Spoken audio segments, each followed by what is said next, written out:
Hello. Who's going to join us?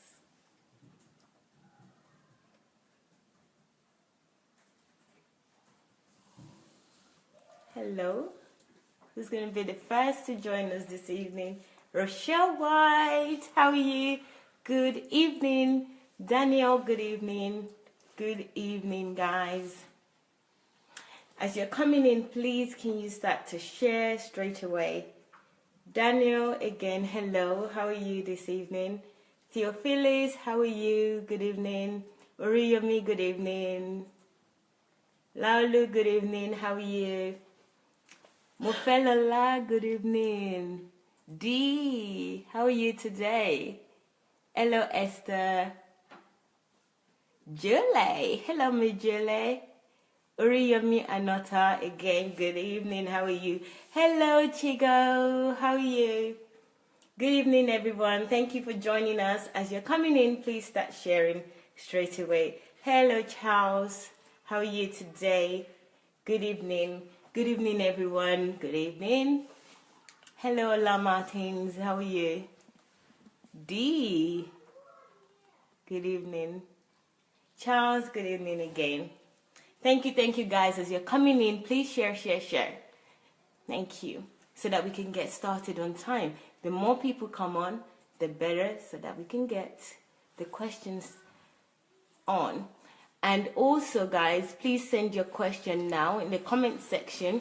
Write Q, colon, and then your question, so that we can easily identify them. Please send your questions now. Thank you. Ifoma, good evening. How are you? Dee saying good evening, Pastor Sunday, and the beautiful family of DSA. Good evening, everyone. Chinwe, good evening. Thank you, Julie. Olayinka, good evening.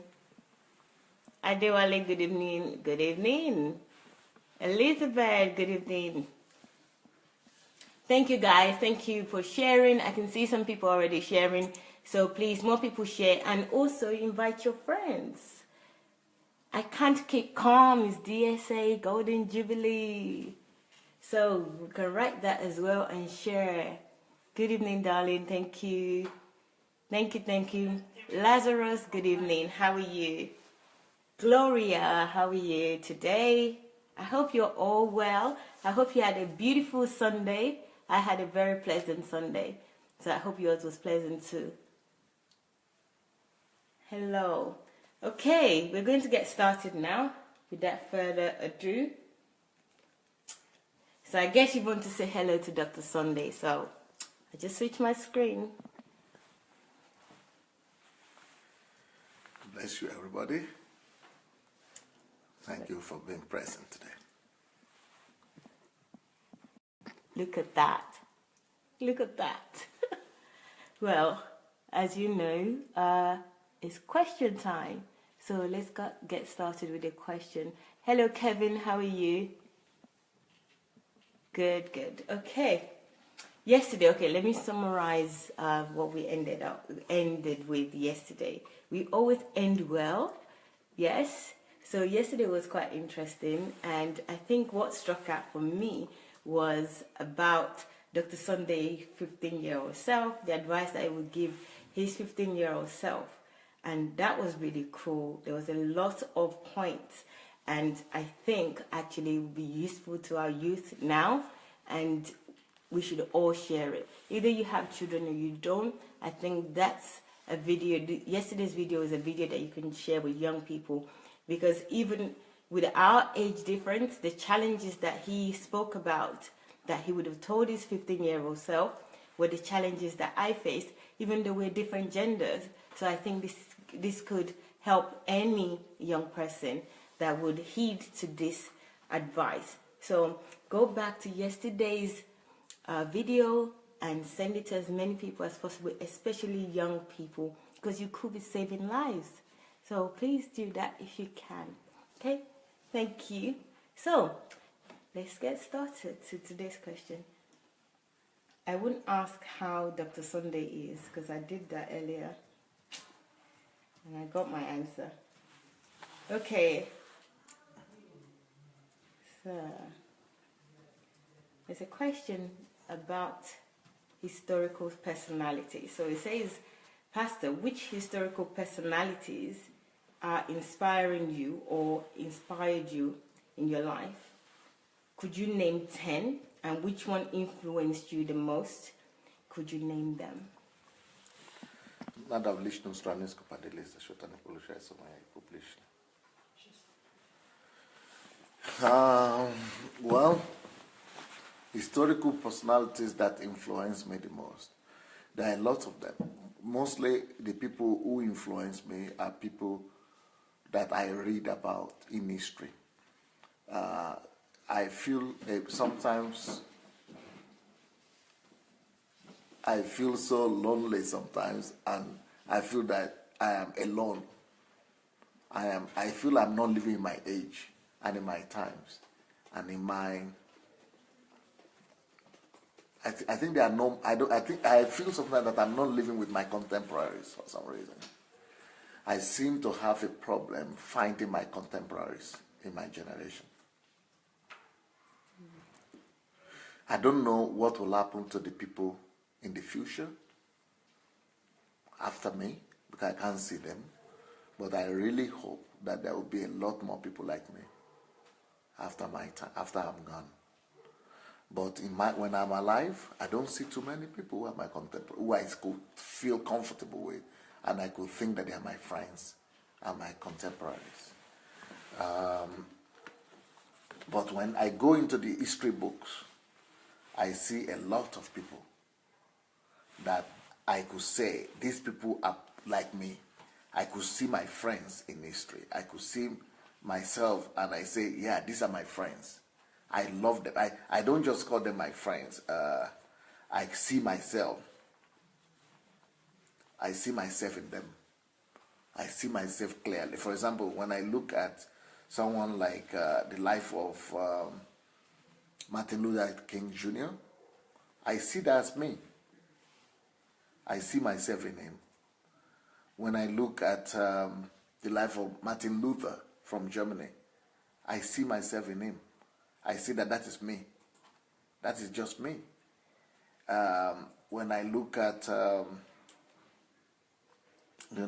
other people in history like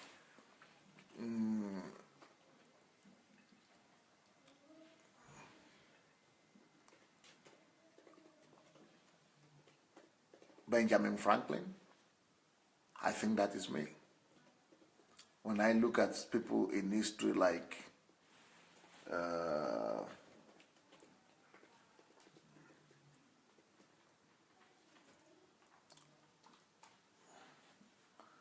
John Calvin, I think that is me too. When I look in history at people like Fox, I think that is me. When I look at people in history and I see people like Hughes, I think that is me too. Hughes, H-U-S. When I look at history and I see somebody like Knox, I think that is me as well. When I look at somebody in history and I see someone like Wycliffe, I think that is me. When I look in history and I see somebody like the Wesley Brothers, I see myself in them. When I look at history and I see someone like Whitfield, I see myself in them as well. When I look at history and I see somebody like John J. Lake, I see myself in him. When I look at history and I see people like, just even people like, maybe I shouldn't mention those people, because even people who look so horrible and terrible to some extent, like Lenin. John Lenin. I see Lenin. And I see not myself in him, but I see things I could learn from him as well. And, so he's not, I don't like his personality, I hate him, he's my enemy, but I could see something I could learn. So I'm seeing something I could learn from history, from a lot of people. When I look at someone like Moody, I see myself in him. When I look at someone like Finney, John Finney, George Finney. I see myself in him. Yeah. Then I learned from people like Oral Roberts as well, from Bill Graham, from Smith Wigglesworth, Simon. So all these are people that I've learned from, but I've also learned from people who are not Christians. There is but people who have done great things in history, but who have not been Christians. I've also learned from them. So, those are people that I kind of see myself in, that I associate myself with. People that, have been able to change history. When I see people who have been able to transform countries, nations, that's where I see myself. I see myself alongside them. I see that they are my colleagues. I see that they're just like me. I see them doing exactly the same thing I'm doing. Okay, then let's say in Nigeria, someone like Awolowo, I see that, I see myself in him.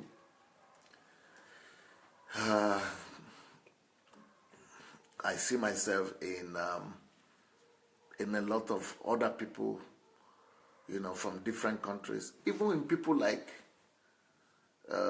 Fidel Castro, I learned from him as well. I don't see myself in him. I don't like a lot of things that he has done, but I see a lot of things I could learn from him.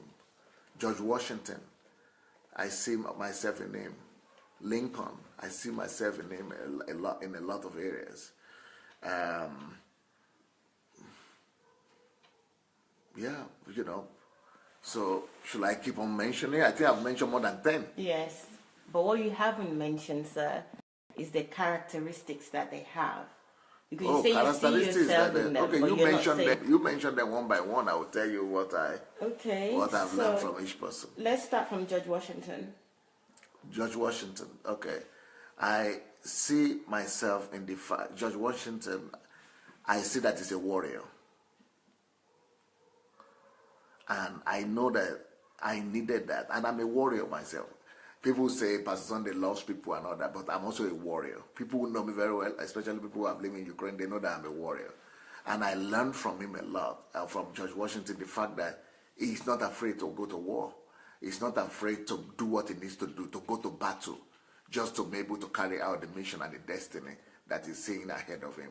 So I learned that from him, and I see that this man has some presence, some character, some value, some characteristics like me. He's just like a warrior like me. Of course, I didn't mention philosophers like Immanuel Kant. I see myself with people like that, and I've learned from great philosophers like that. But let me see. There are so many. Okay, as you keep searching. Okay. Hello guys, I hope you've shared this. If you haven't, can you please share the video so that other people can join us and listen to this wisdom. There's quite a lot of information already, and we've only gone about 10, 15 minutes. So please share this so that more people will benefit. Hello, okay, hello Molly. Thank you for joining. So as you're joining, please share and also invite people. Invite your friends on Facebook. Thank you. Are you ready, sir? Yeah. Okay. Yeah, so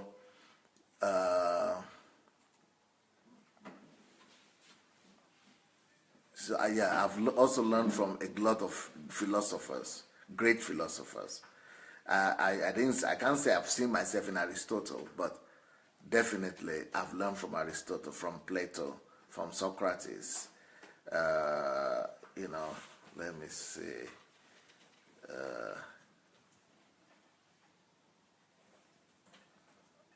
What do you call this?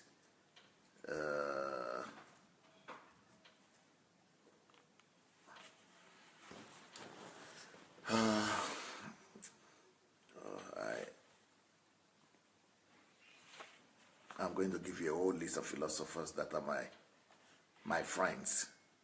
I see that they're my friends, yes. Your friends, okay. Yes. My friends.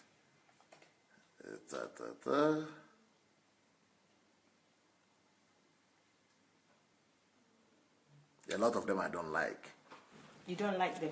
Some philosophers, but the ones I like are my friends. I will give you those ones of mine. I've given you Immanuel Kant. Yes. Aristotle, Plato, Socrates, yes. Those are people I've learned a lot from, and I see myself in them. I see a lot of things that similar things.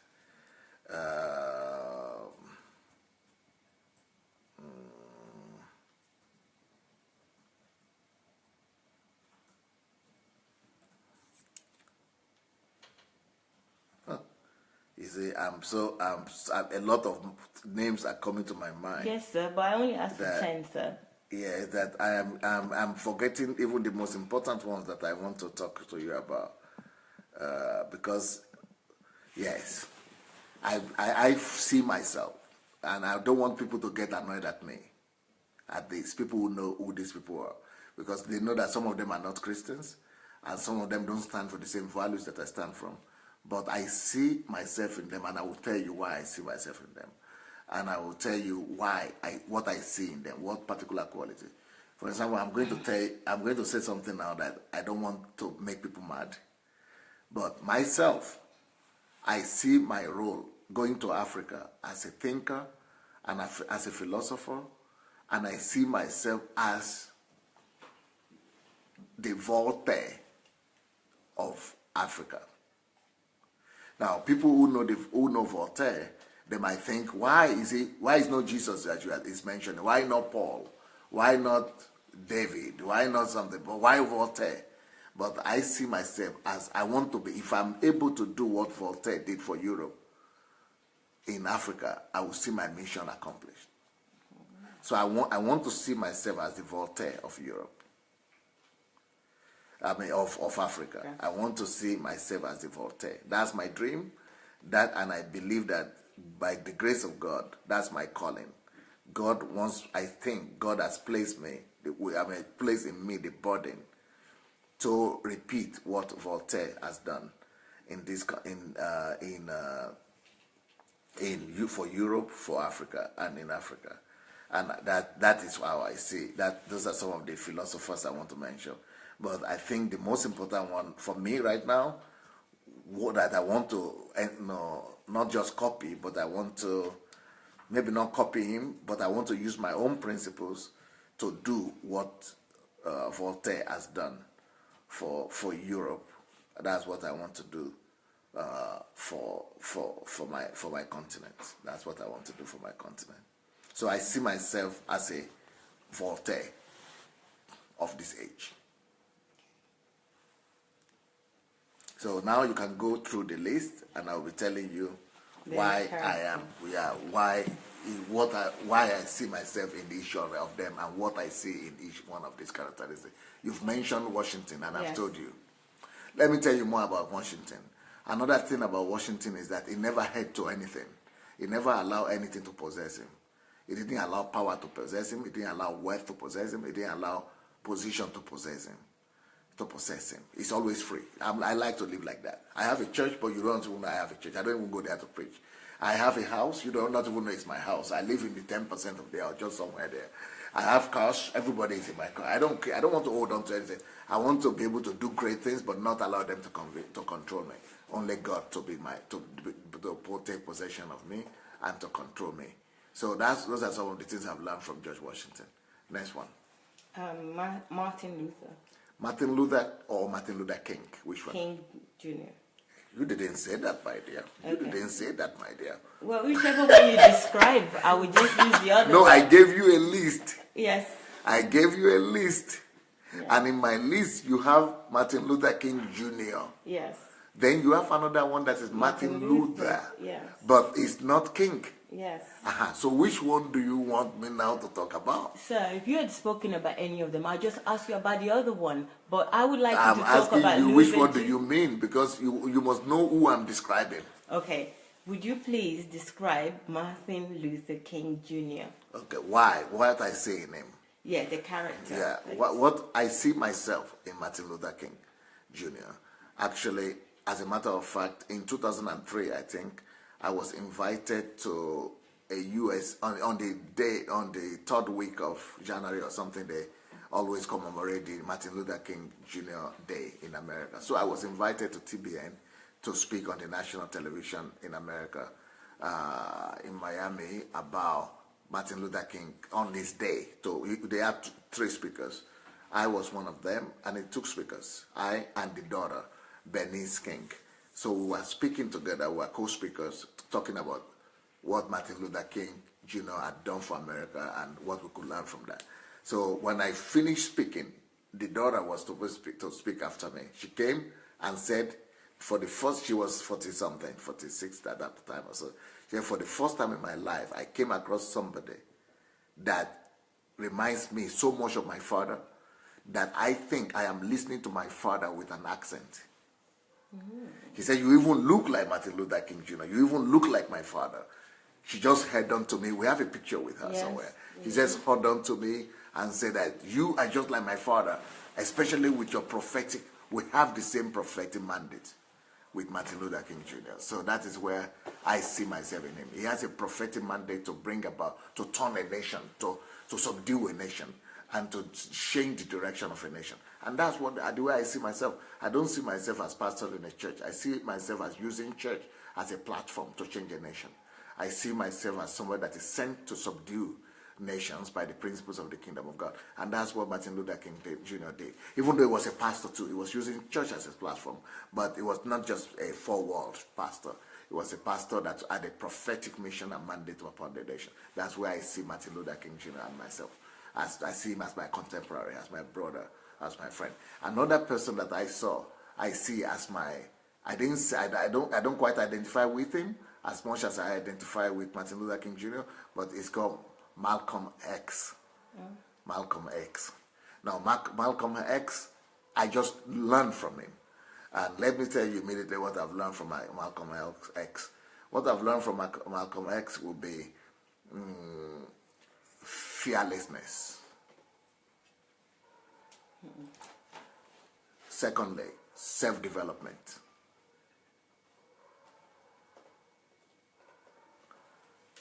Thirdly, intellectual superiority. What was the next person you want me to talk about? Well, you can now go to... Guys, I hope you're enjoying this because this is history lesson for me. It's not just about saying all these things, but it's history lesson and just understanding the character that he identifies with or he likes about the individual that he's mentioning. So next we're going to have the Martin Luther. Martin Luther from Germany. Yes. Martin Luther, the reformer. Yes. That's my mandate. That's my calling. Martin Luther was bold enough to come against a whole establishment, the whole religious establishment of his day. He was fearless. He was able to take on the whole world. I feel that's my calling. I think I'm condemned to death already. Even though I'm still living and I'm talking, but I'm going to Nigeria to go against the whole nation and the whole religious establishments. I see myself as a dead man. And my example in this is Martin Luther. He saw himself as a dead person and he was ready to pay the price and go against the whole world. He went against the whole continent. He went against a whole religious establishment that was controlling the world. He went against the whole world. That is how I see myself, and it's my inspiration. I see myself in Martin Luther very strongly. I think we have the same mandate with him and the same calling. Yeah. Okay. Next person. Yes, please. Benjamin Franklin. Benjamin Franklin is a man of virtues. He developed what is called the 13 virtues that he used to change his life. And he was also an inventor. He was a intellectual superhouse. He was people call me wisdom bank, right? The real wisdom bank that I know is Benjamin Franklin. So we have that similarity with him. Okay. And I carry virtues as well, just like him. I'm all about virtues and value systems. John Carver? Carver. Oh, I think you mentioned John Carver. No, sorry. John Calvin. Oh, Calvin. Yes. Oh. Mayo. Lady. Go on. I like that. Go on. Say. Oh, she make. Mayo doesn't even know who is John Calvin. Well, if anyone knows who John Calvin is out there, tell me, because I don't know who that is. So, do you know? If you know, let me know. Shineke. You don't know who John Calvin is? I don't know, sir. Who else knows? No one knows. Shineke, Egbabi. If you don't know John Calvin, then you don't know anybody here out of all these lists. Well, I know Dr. Sunday. Anyway, don't worry. Let me talk. Let me answer your question. You want me to talk about John Calvin? Yes. Okay. Who's John Calvin? But thank God you made that mistake. That is good in everything. Because you had said John Carver instead of John Calvin. So, but because you had made my mistake, let me add to the list of my contemporaries. I'm going to give you another list. And that list is George Washington Carver. Yeah, I hear you say that a lot. Yeah, George Washington Carver is another one of my heroes. Okay. I will keep on giving you names. Not my heroes, but people I learn from, where I see myself. I see myself in him. Okay, let's go about John Calvin now.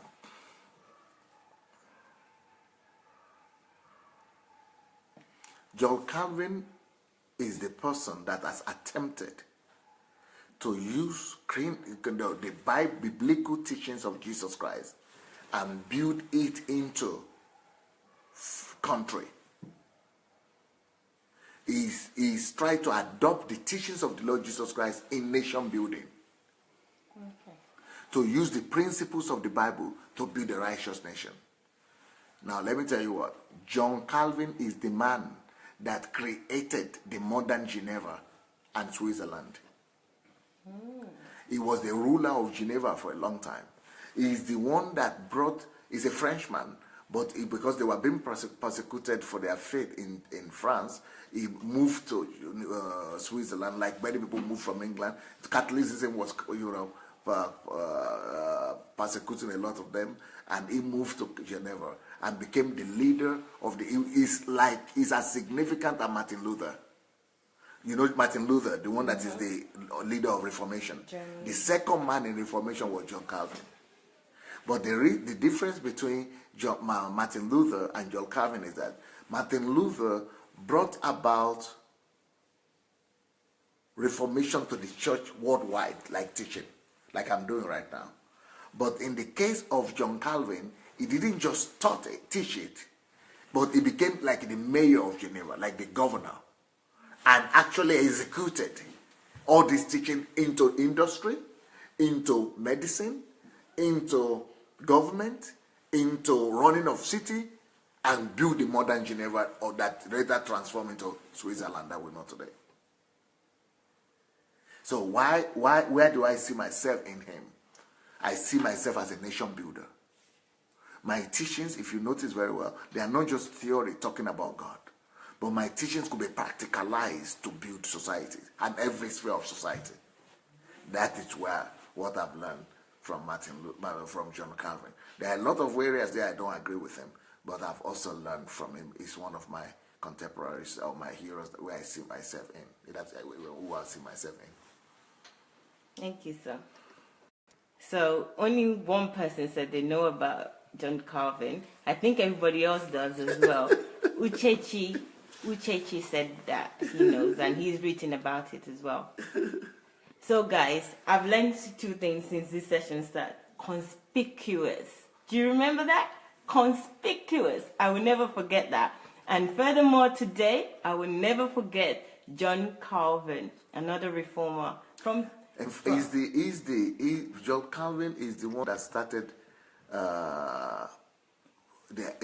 this kind of Protestant churches, like the Church of England, for example. Not started it, but what they call the Presbyterian movement. They are all his disciples. Presbyterians, Church of Scotland. They are more like the Church of England, similar, but all the people who believe in, it's like most of the belief system that we have in Christianity today, they are all coming from John Calvin. Okay. Yeah. Thank you. So the next person, we might as well talk about George Washington Carver. Okay, I just mentioned that one now. Yeah, we'll finish it. George Washington Carver was a man of God. But a man of God that walked with God. Not religious, but he was walking with God. He walked with God so much that God would speak to him about how to make inventions, about plants, about peanuts, about groundnuts, about weeds. And he would tell him about the composition of those weeds and how to make invention. He started using those knowledge, those talk with God and walk with God and friendship with God to become the greatest inventor of his age. And then what he invented saved the economy of America because he walked with God. He got understanding to have witty inventions. I see myself with him as somebody like who just is friendly with God, but not necessarily being religious, just walking with God and talking with God, hearing God, and through the leading of God, hearing God's voice, did great things and changed a whole nation. That's how I see myself. I don't see myself as a religious person. I see myself as a friend of God and a carrier of God. That through the friendship with God is going to change his world. Okay, good. Let's go to philosophers. So, Aristotle? Aristotle.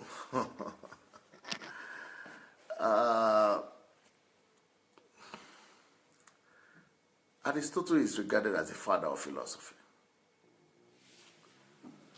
And what I like about him is that he taught principles. And he showed me example. I will not say his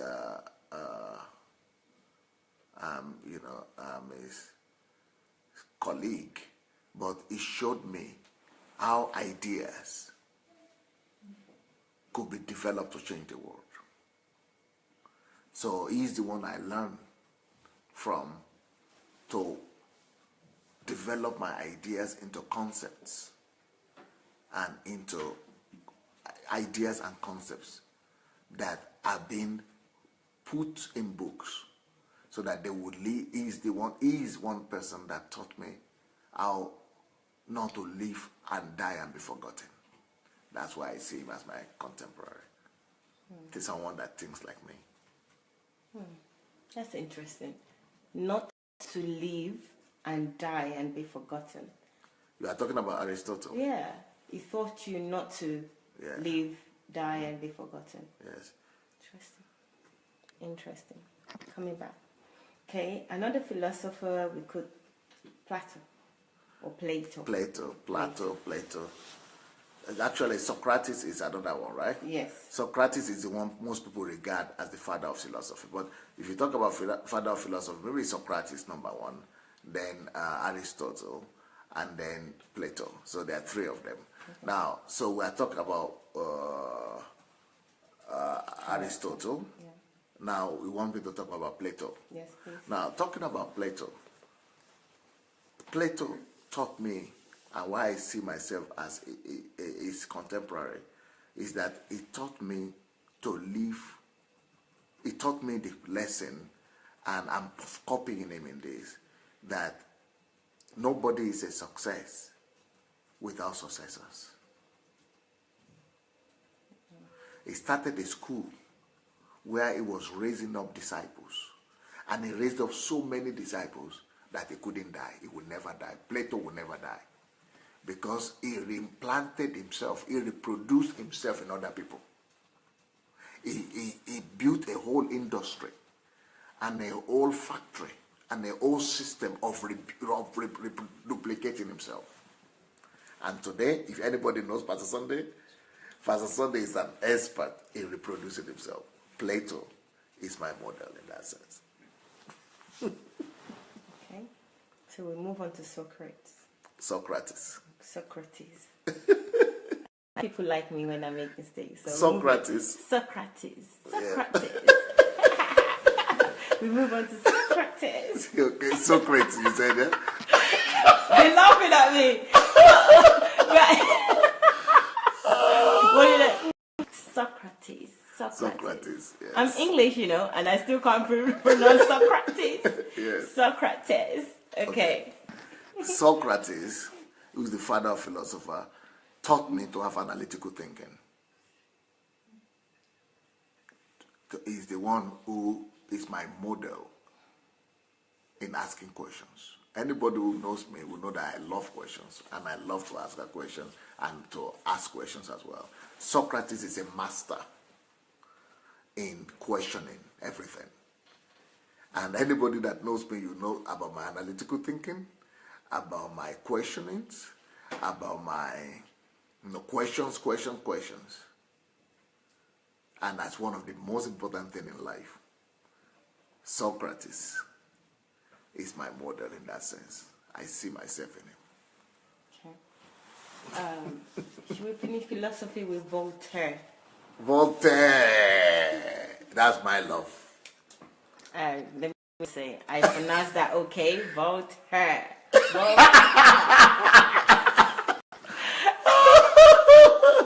Okay. Voltaire. Voltaire is my future.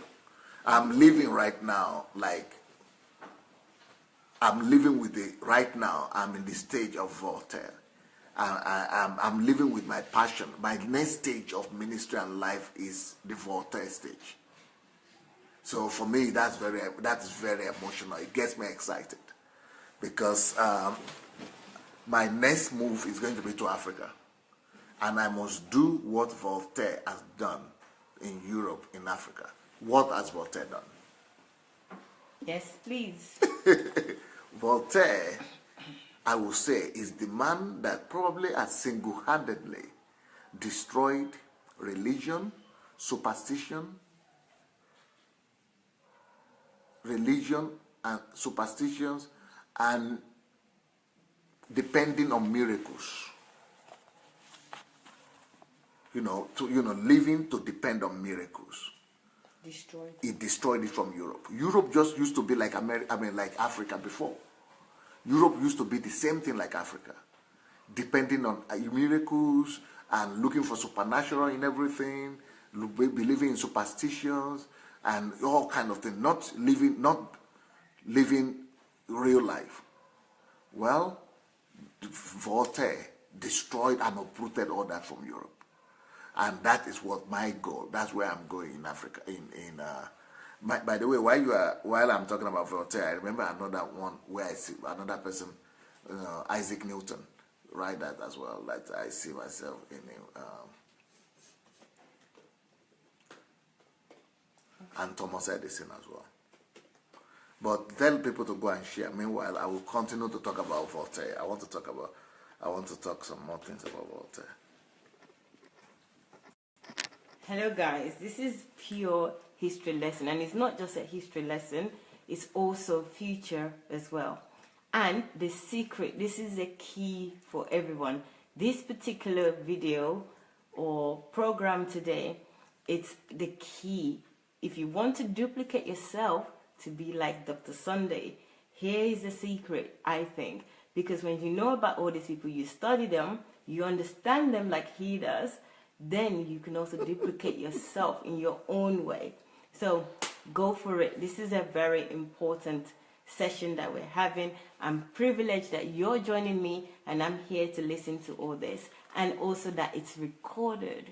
So hippie, guys, please share so that other people can benefit from this wisdom, this understanding, and they can have it in their logs, in their Facebook forever, so that they will be able to learn at their own pace as well when they're ready. They should share publicly. Share publicly and share with individuals. So invite your friends, please. Thank you. So today's lesson we learn what? What did I learn? Yeah, can anyone remind me? Yeah, I know. Socrates. I remember. Okay. Previously, I learned conspicuous. So, 2 words. What did you learn? That's true. So let me read some comments. That's true. Europe also went through seasons of this dark age too. That's Euphoma saying that. Who went? Europe. Euphoma is agreeing with you that Europe also went through the dark ages of superstition. So thank you, Adafe, for sharing. Good evening, everyone, says Anastasia. Okay.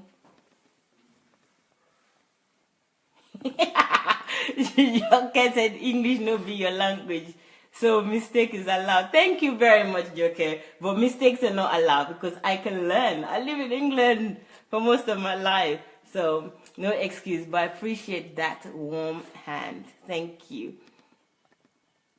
Oh, someone says, Pastor, you're teaching like Socrates. Socrates. Oh, Socrates. I forget it. Socrates. Hello, everyone. Pastor, that covers everything you need to know about heaven and earth. This is the... What? This says that, Pastor, that covers everything you need to know about heaven and earth. D, I'm not sure what D is saying, but... D, clarify. My best mentor, that's Jake, is now calling me my best mentor. No one is successful without successors. The essay quote. Thanks, Pastor Sunday. We're all learning from you. You're a carrier of God wisdom. That's Joke saying. Creative ideas and concept development. Not to live, die, and be forgotten. That's your quote again. Monica has written. And we are always learning with Pastor Sunday. Yes, D. Calvinism. Okay.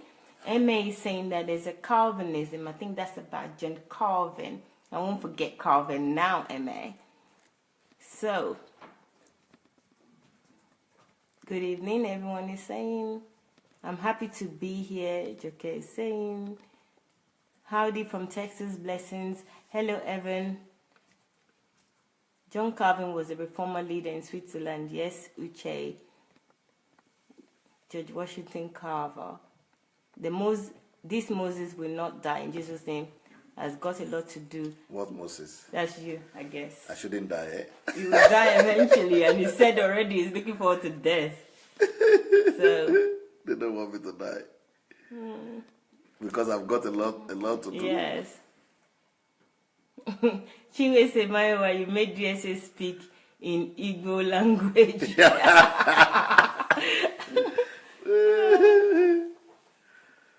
Okay, Charles Smith says, once saved, forever saved. Calvin. I don't know if that's a quote from Calvin. No, that's a belief system. Okay, that's a belief system, okay. D, I can see you laughing at me. I thought about that too concerning you, DSA. Sadly, every Moses dies, yes. Excellent, great, sir. I'm on board. Wow. We're really enjoying it, enlightening. That's Oluwada Rasimi saying that. Yes, Satamawa, we're enjoying this, my dear. Thank you, Monica. Frank, good evening. Good evening. Davida, good evening. You should know by now that PSA is thorough. In Mayawa, lol. Please, God bless you. Monica, yes. Yes, I do. Good evening, everyone. Okay. All right, so are you ready? Well, just a minute. Let me see. Okay, guys. Please share as Dr. Sunday is going to be a minute. And also our DSA Golden Jubilee, guys. Well done for what you're doing so far, but we need more hands on deck. So please, guys, one thing that you need to do that I've observed from your posts is that they're only available to friends to view. So can you change your post to public, please? Because we want the public to know him, not just our friends, everybody in the world. So the best way for this campaign to be effective is that you post with your post public, not just to friends. Yeah, please. So that's one thing I just want to remind us. Yep. And don't forget to post every hour. Okay? All right, so let's go. I was looking for it in the wrong notes. Okay. I want to read out my mission statement on my going to Africa, my personal commitment. And I don't know if I should share this publicly or not. Sure. Because talking about Voltaire, that's why I'm going to talk about this. Voltaire said something.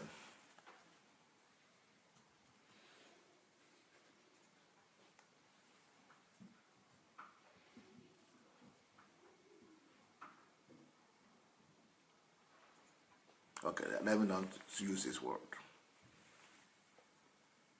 Let me use my word. But these are not words that I've given out publicly. These are just for myself. I wrote this for myself. Like in Europe, we must declare war against superstitions, intolerance, and idol worshipping.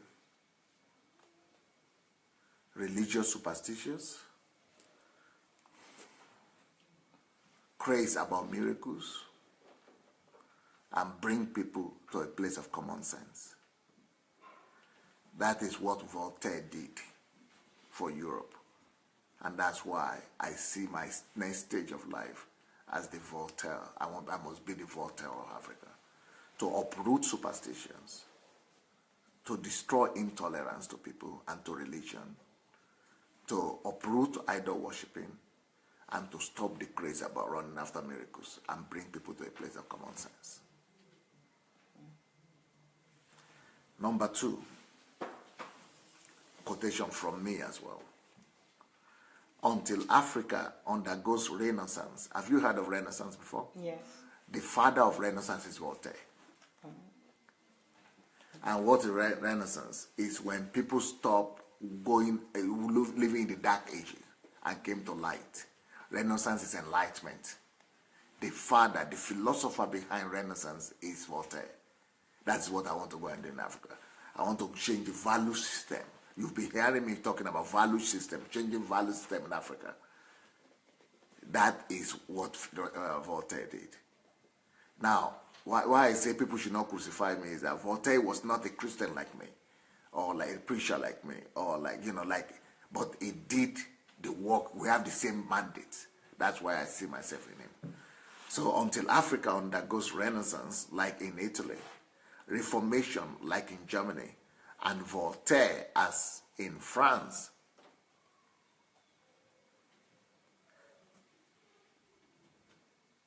we are going, until we begin to think like the Renaissance Europe, we are going nowhere as a continent. We will remain the dark continent. That is what I said as well. So I am going to lead a revolution of changing the mindset of people. And that's why I will talk about Isaac Newton as the next person, who is my hero, and the person I see myself as modeling. Isaac Newton is the one that discovered the law of motions and the method. So the 3 laws of motion, and that law, those laws of motion, they are not being. We don't live until we in Africa and my continent make sure that we transform into every aspect of life, and until we make sure that we are. Okay, there is a philosopher that says that weak people believe in miracles and chance. They just believe in chance and miracles. Who said that? Slabi Ludiveria Budashi. Waldo Emerson. Waldo Emerson is an American writer. Waldo Emerson Ralph Waldo Emerson said, or Ralph Waldo Emerson, yes, he said that weak people believe in chance and in luck and in things like that, but strong people believe in cause and effect.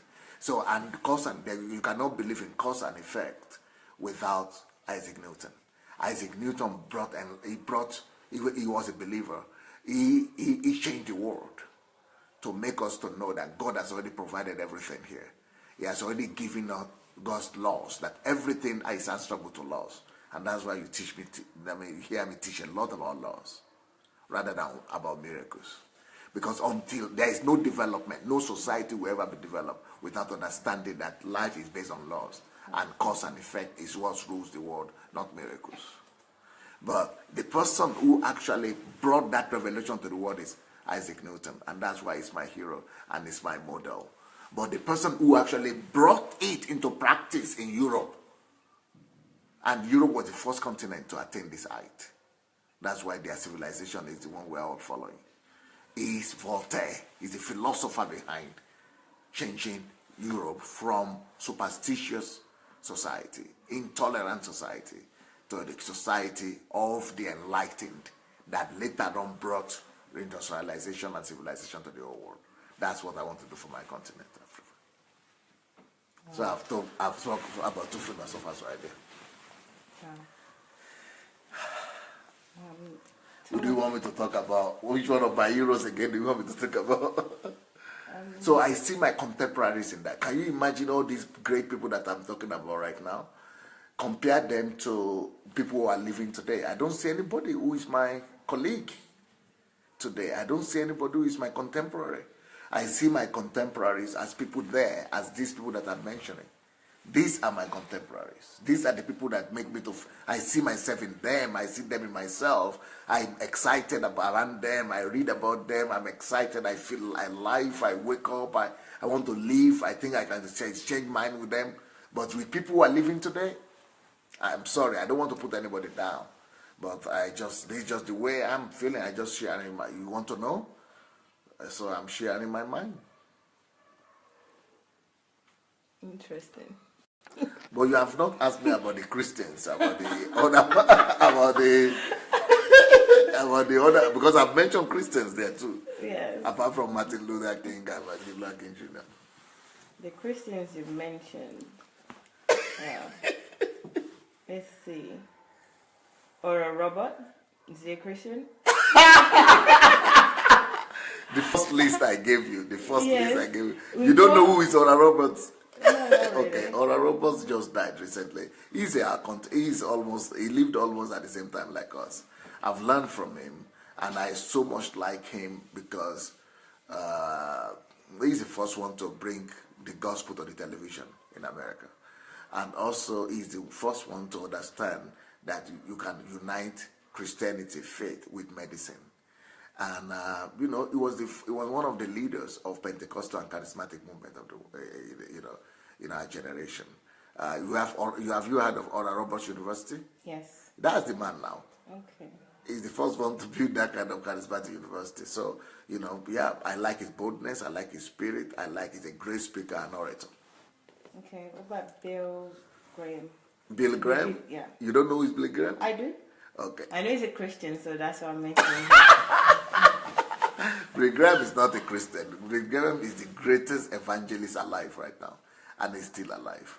And the reason why I see myself in him and I could learn from him is that Bill Graham was able to walk easily as a preacher into the corridors of power, and able to, he's been familiar and friendly with all American presidents, and all American presidents since the 50s always go to him to receive blessings, and all of them called him their mentor. So he didn't have to change his belief system. He didn't have to change his values. He didn't have to change his status, and he remained, the mentor of presidents, remaining the same person who he is. So that's why I'm not shy about being a Christian and about who I am, and that I'm a Christian, I'm a preacher, yet I'm able to penetrate to every sphere of life without compromising my belief system. That's what I learned from Bill Graham. Paul, sorry. So, these people are having a go at me. Paul, which one do I know? I don't know anyone. Paul, I don't, that's why I'm here. I'm here to learn. Paul, some having a go at me because I'm not sure you know either. Okay, so I would really like if you could talk about the characteristic of Castro, Fidel Castro. Of Fidel Castro. Yes. Fidel Castro, despite all the attitude about the condemnation and hatred for Fidel Castro, especially from Christians. Christians believe that, you know who is Fidel Castro, right? Yes. Okay, who is he? Is the leader in Cuba. Yes, yes. He's the founding father of the modern Cuba. Yes. And he's their revolutionary leader. Excuse me, Paul. I know that. Yes. Fidel Castro. I just answered. Ha! There you go. Sorry. So Fidel Castro just died recently. Yes. And the reason why I like Fidel Castro and why I feel that I don't like him, I don't like a lot of the things he did, but I could learn from him, is that Fidel Castro was born into a wealthy and rich family, but he turned his back at his wealth, at his family, at all the riches of he could live, the bourgeoisie life, he could live the multimillionaire life, but he went and associated himself with the ordinary peasants and poor people and led a revolution. He used the money of the father to lead the revolution against the rich and eradicated the class of people, rich and poor, and became the leader to build a country that is of equal rights. Now, we know a lot of things are not right there, but today, the medicine in Cuba is more developed than in America. Today, everybody has equal right to education, to free medical services, to free education, than in America. They have better social services, even though it's one of the poorest countries, but it's one of also the most developed in bringing a country that was at the very verge of, civilization, to bring them to even higher, even their sportsmen, they are doing better than even America. So that's a small country that is just a few millions of people. And, they are rating in a lot of areas higher than some of the most developed countries in the world because of one man. Yeah. Who would not just enjoy his own life, but live for the ordinary people. I want to live for ordinary people also. That's why I think I'm similar with him. Interesting. Okay, who do we have? Before I turn to myself. Guys, I can see what you're writing. We've got a few minutes, so I'm not going to joke right now. That I know Tony Blair, whoever wrote that.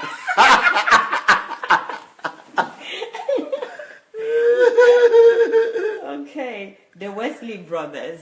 So yes. Can you talk about them, please? Yeah, John Wesley. I'm sure you heard about John Wesley. Yes. Yes? Yes, I have, sir. Okay, John Wesley. Christian. They are Christians? Yes. Okay. The Wesley brothers, especially John Wesley, they are the ones who started the Methodist denomination, Methodist Church. There is a church they call Methodist Church.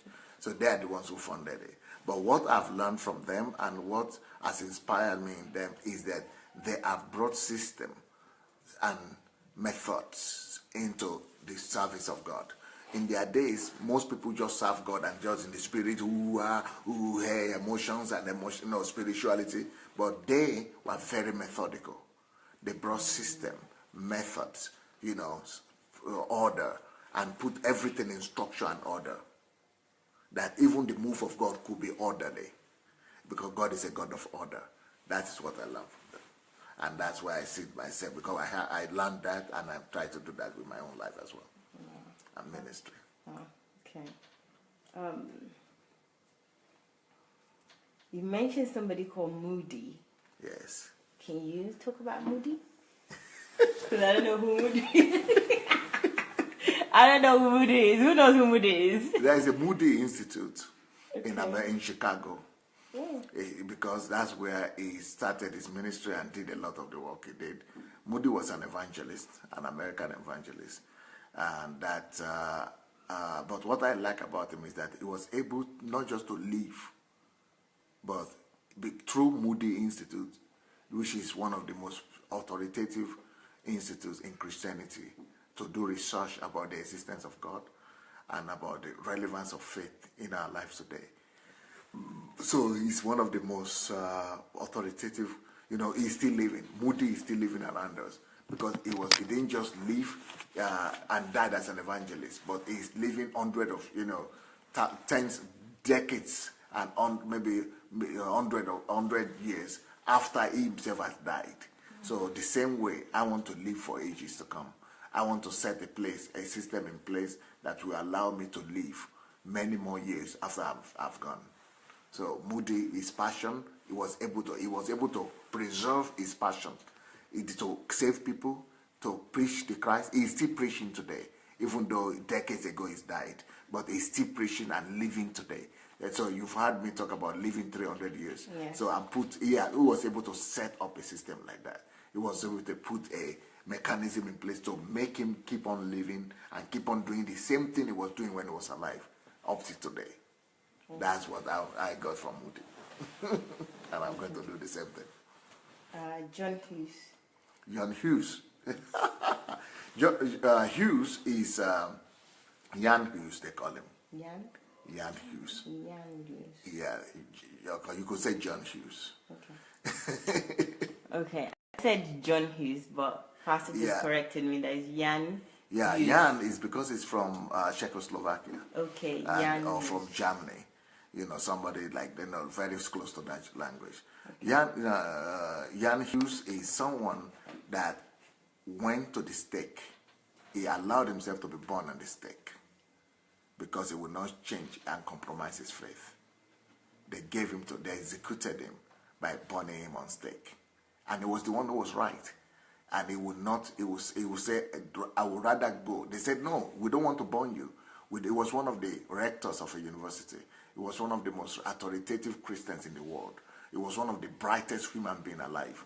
But when he was asked to compromise his faith, he refused to. He said, I would rather want to. He said, this is where I stand. I will not change my position. If this is the way I will go, let it be. But I would rather go. They tied him to the stake and set him ablaze. So that kind of person is what I want to be. I'm a dead man. And because of him, I see myself as the same. I'm not being afraid of death. I'm ready to go and sacrifice myself. So I'm going to Nigeria to sacrifice myself. I'm sacrificing my life willingly. I want to die like John Hughes. I want to die like Jan Hughes with pride and say, here I stand. I will not bend. Even if you want to bomb me, let the Lord take my spirit. So that kind of ruggedness is what I've learned from Jan Hughes, and is my hero, and I want to be like him in that sense. Wow.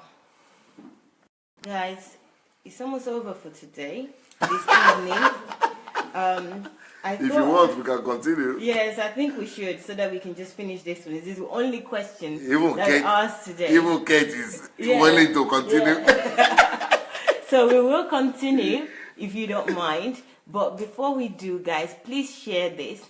And also, if you don't know about the Nigerian Transformation Project, please go on Dr. Sunday Adelaja's blog, which is sundayadelajablog.com/Nigeria.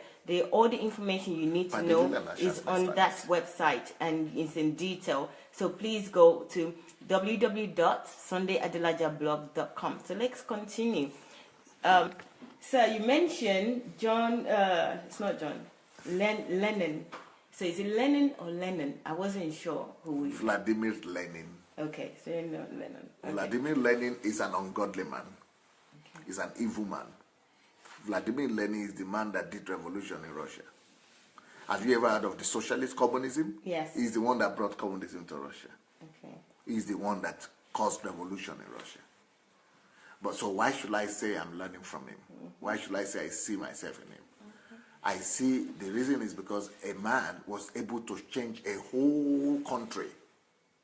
He was able to change the fundamentals. The whole structure, the whole world used to just know capitalism before, the whole world.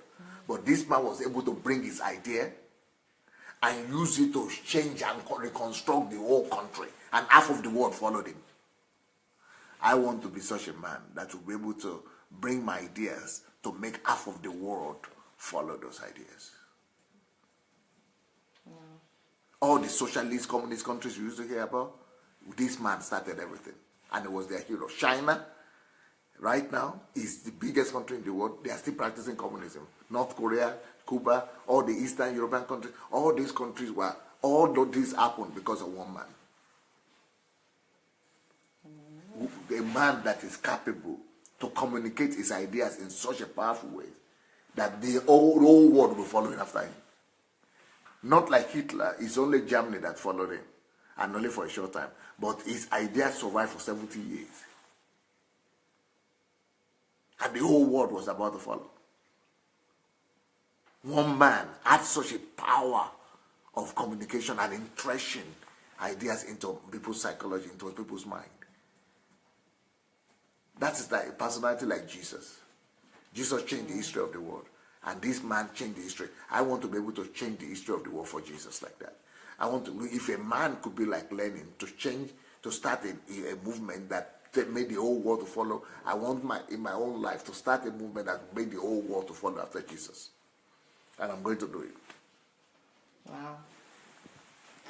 Guys, I don't know if you've noted something from this conversation today, is that Dr. Sunday is not just using the positive people in society, even though some of the people haven't done so well in terms of values, but he's using them and turning it around, using their attributes in a positive way.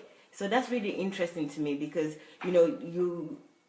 I've been brought up, or I've been told that look up at examples of positive people, good people that have done good things. And I don't look at bad people at all. I just look at them as though they're bad. But it's using what they have, the characteristics that they have, to turn things around. And, that's really interesting for me. Are they copying? Are they sharing? Yes, I hope you guys are sharing. Please share as we're going along. We're going a little bit over time today, but I think it's good that we complete this topic today. So there's a John Gilek. John G. Lake. Gilek. John G. Gilek. Like God. Lake, like ocean, lake. John Gilek. I'll change that. John Lake. John Lake. Yes, he's a man that was an American missionary to South Africa, and he was one of the first Pentecostals that used faith to produce incredible healings. He's the one that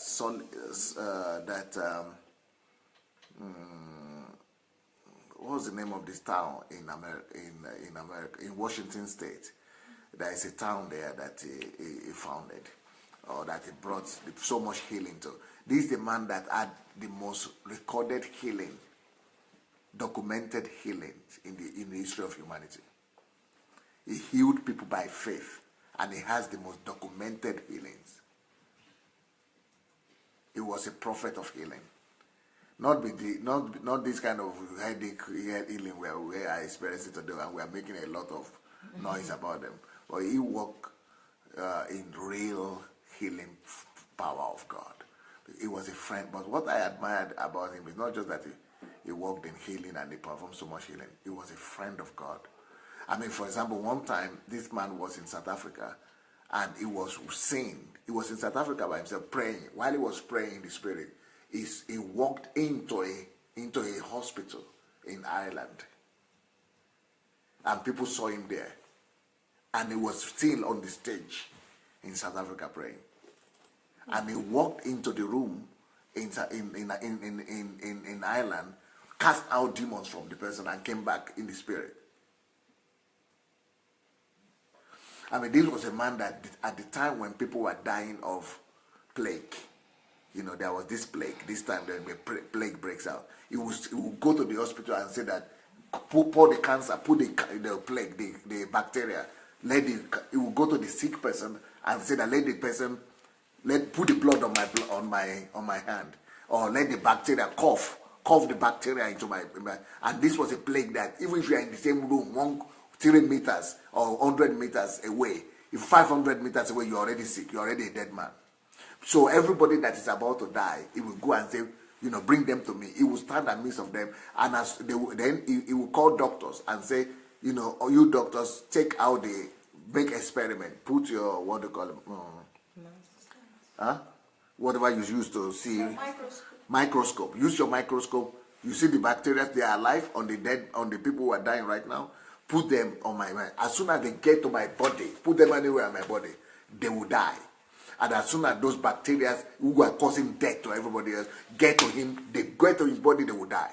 They begin to die in him. And they will go to all those sick people, begin to raise them. I mean, he pray for them.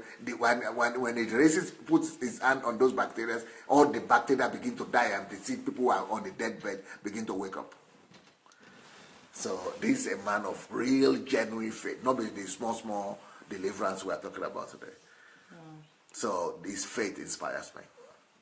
But what inspires me most is his walk with God. He was a friend of God.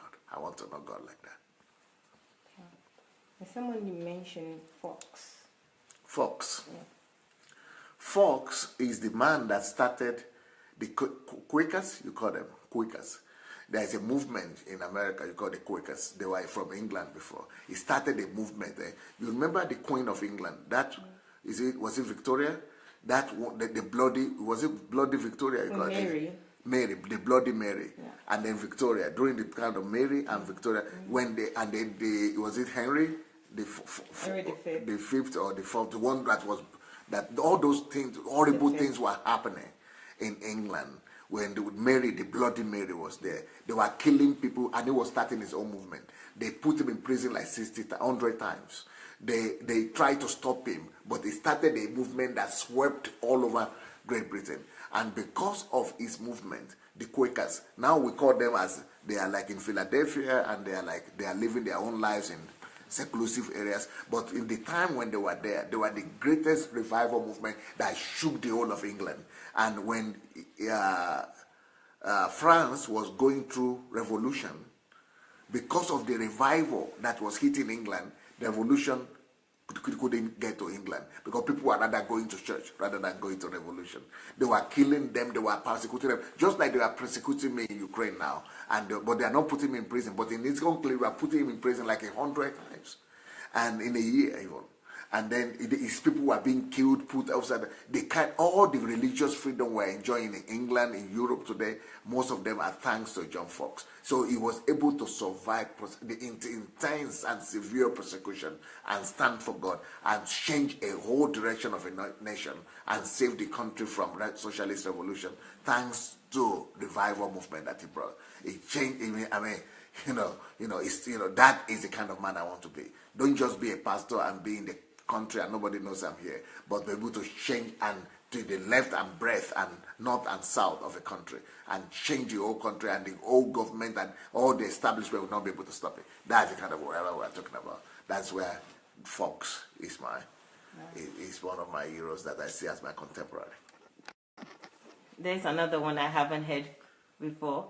So if you want to laugh at my expense, please do. Okay? Right.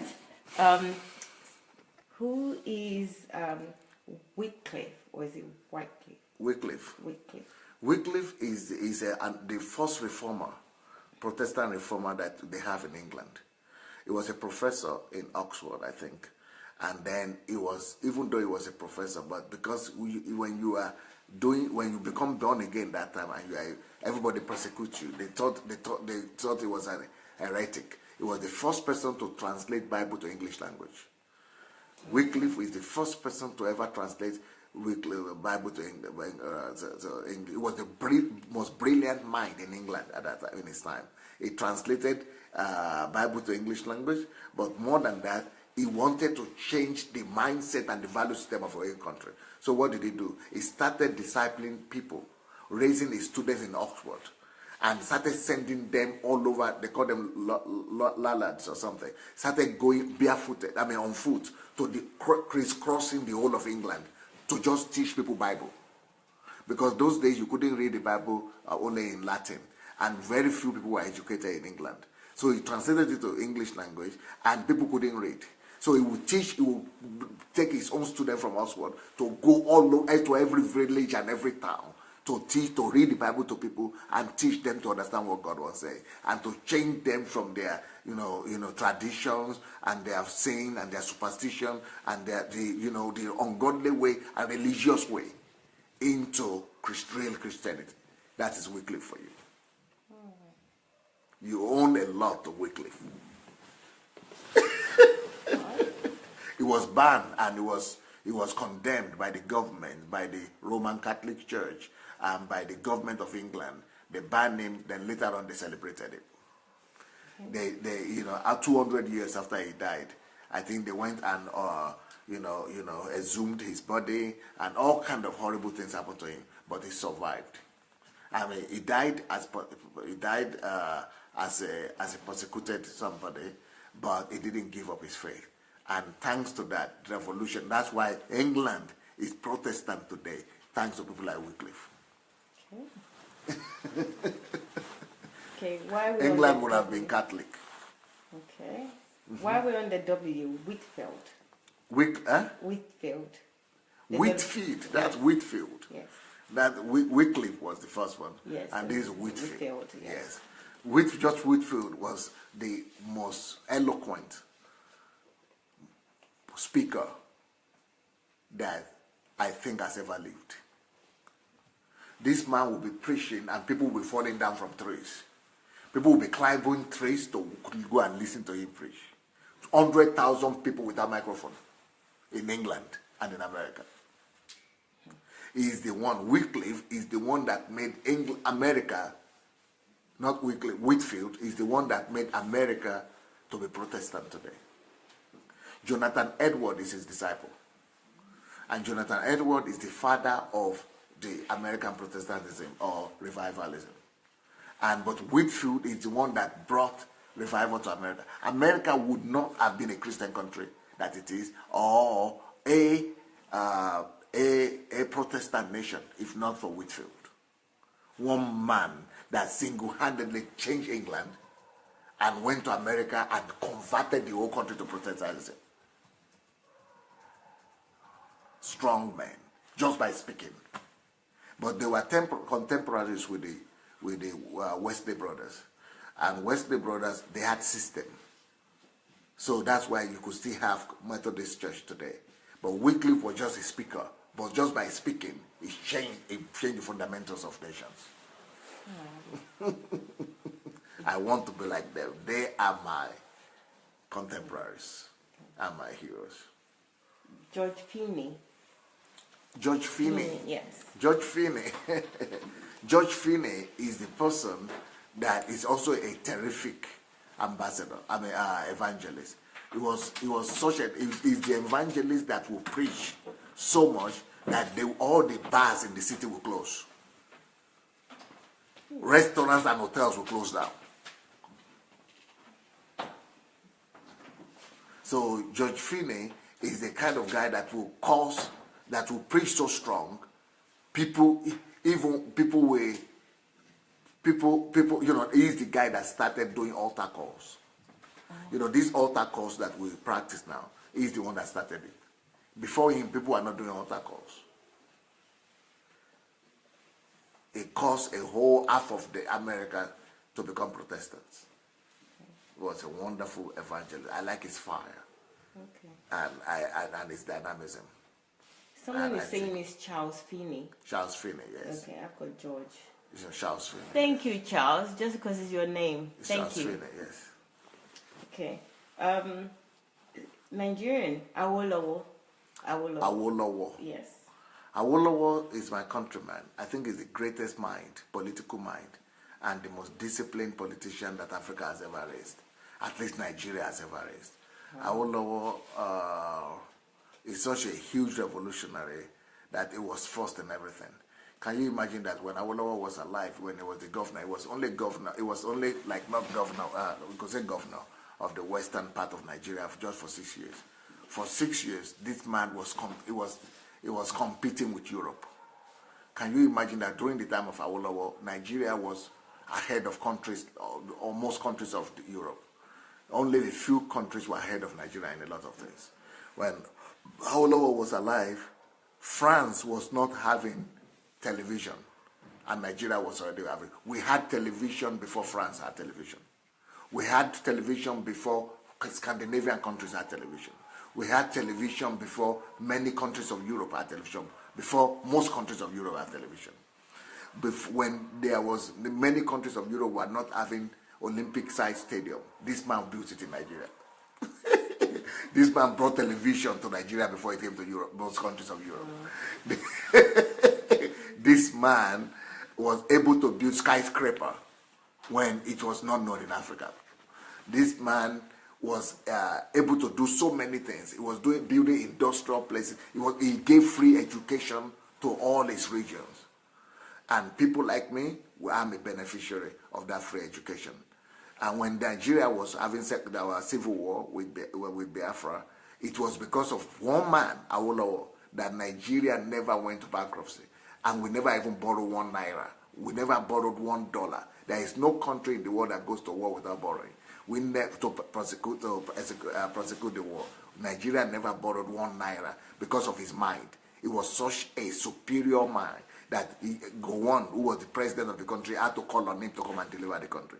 He had made him the head of the Economic Council, which was like the prime minister, so that he would bring his, and it was the single reason why Biafra lost the war. Up to today, most of the Biafra people hate Awolowo because he is the one that came up with the program to suffocate the Biafra to surrender. So Awolowo, but that's not why I like him. But why I like him is that he brought revolution and change to every area of Nigeria. In 6 years, he was able to do for the western part of Nigeria what the old federal government in 50 years had not been able to do. In 6 years only. For example, can you imagine when he became the premier, they used to call it that time, maybe there was only about 1,000 schools in the whole of Western Nigeria. By the time he left 6 years later, they were having maybe like 20,000 schools. So it was just, maybe they had just like 100,000 students. By the time he left, they were having like 6 million students in schools. So he's the one who built University of Ife. He's the one who built the Premier Hotel in Ibadan. He's the one who built the Cocoa House. He had, in fact, they had so much abundance just from producing coconut, groundnut, timber, and cocoa. They had so much more abundance and more wealth in western part of Nigeria than we're having from oil. That man is a genius of his own. He was so disciplined. Despite the fact that in Nigeria, in Yoruba land of his time, everybody was marrying 2, 3, 4 wives.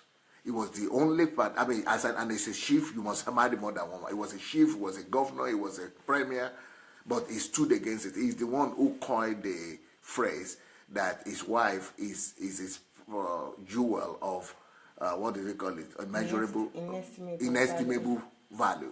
That's from him.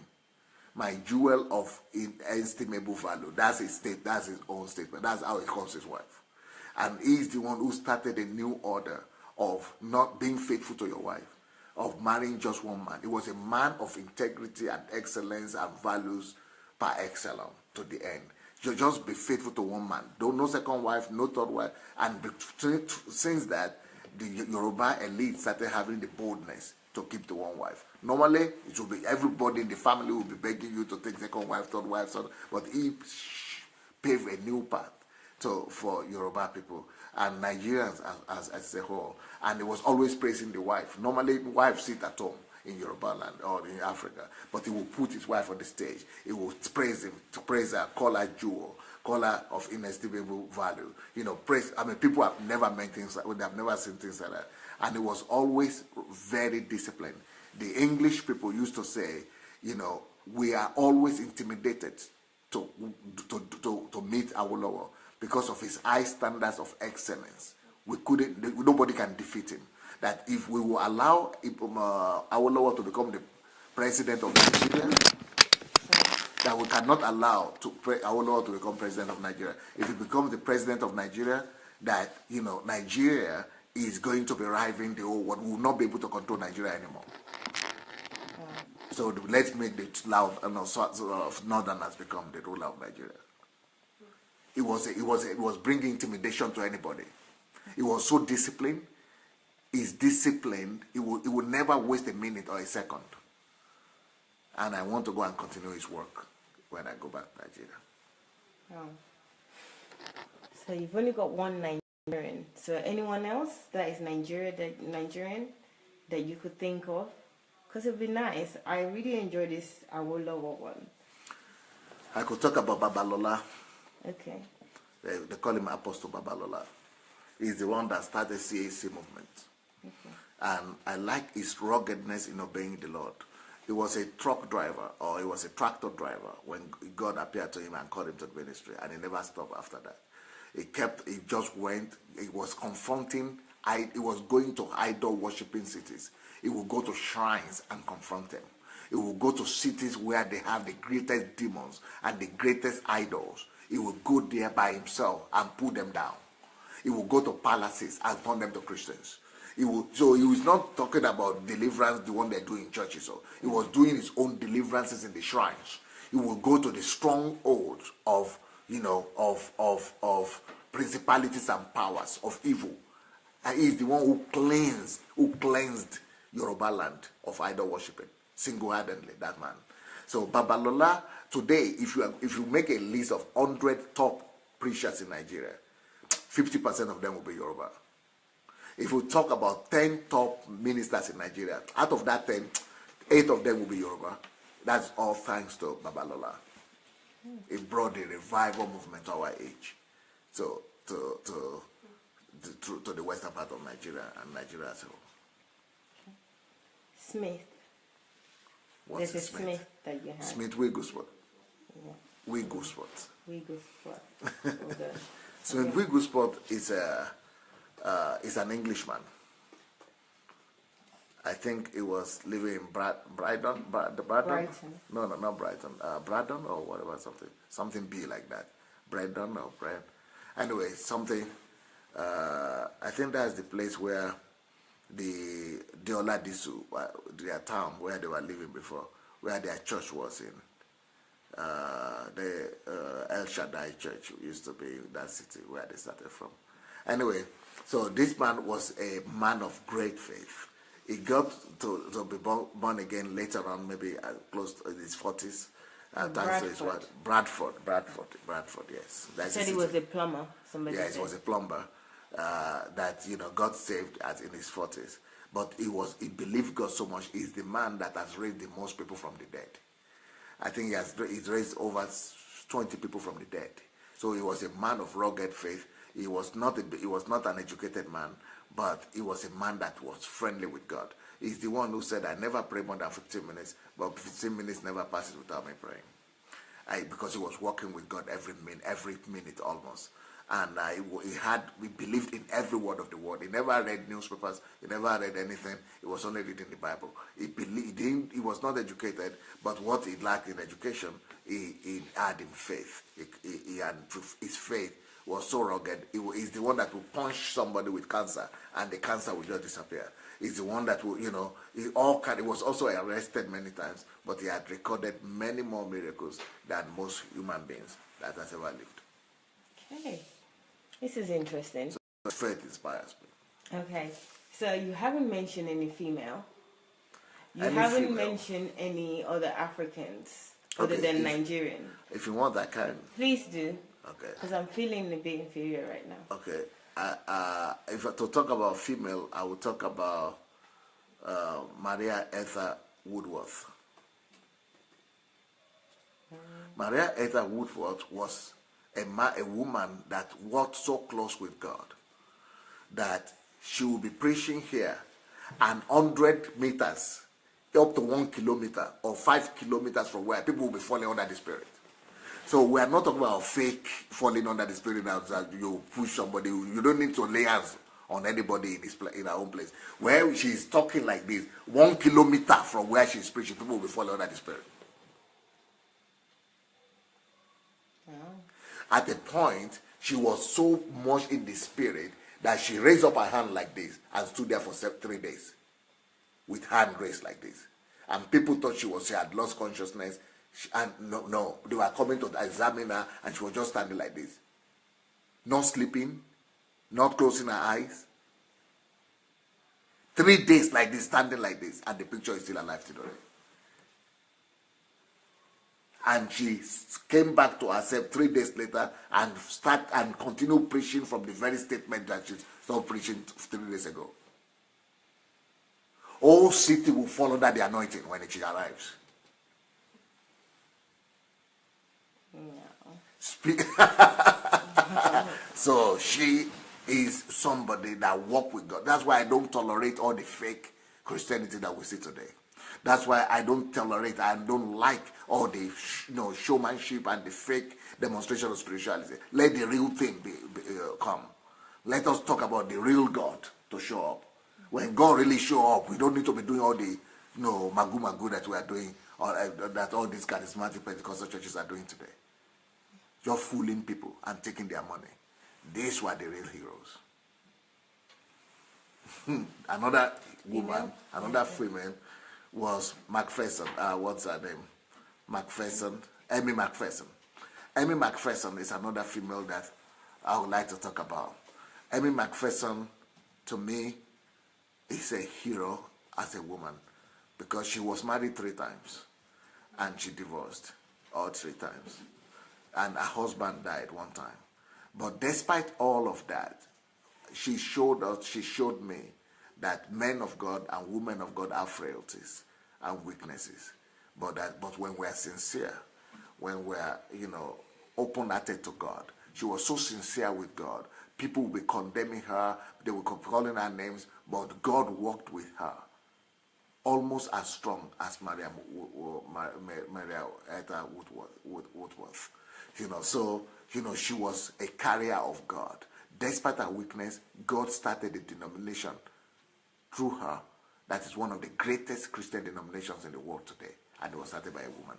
This is the only denomination that was started by a woman that is one of the greatest in the world. And despite all her divorces, despite all her problems with husbands and even Etta Woodworth, she also had to marry twice. But despite all those challenges, these women, they showed me that God looks at the heart, not at your frailties or actions or imperfections. That God knows your imperfection and will still use you if you are sincere.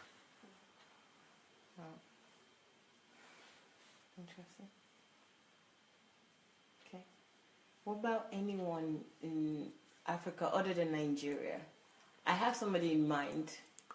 So. Mandela? Yay!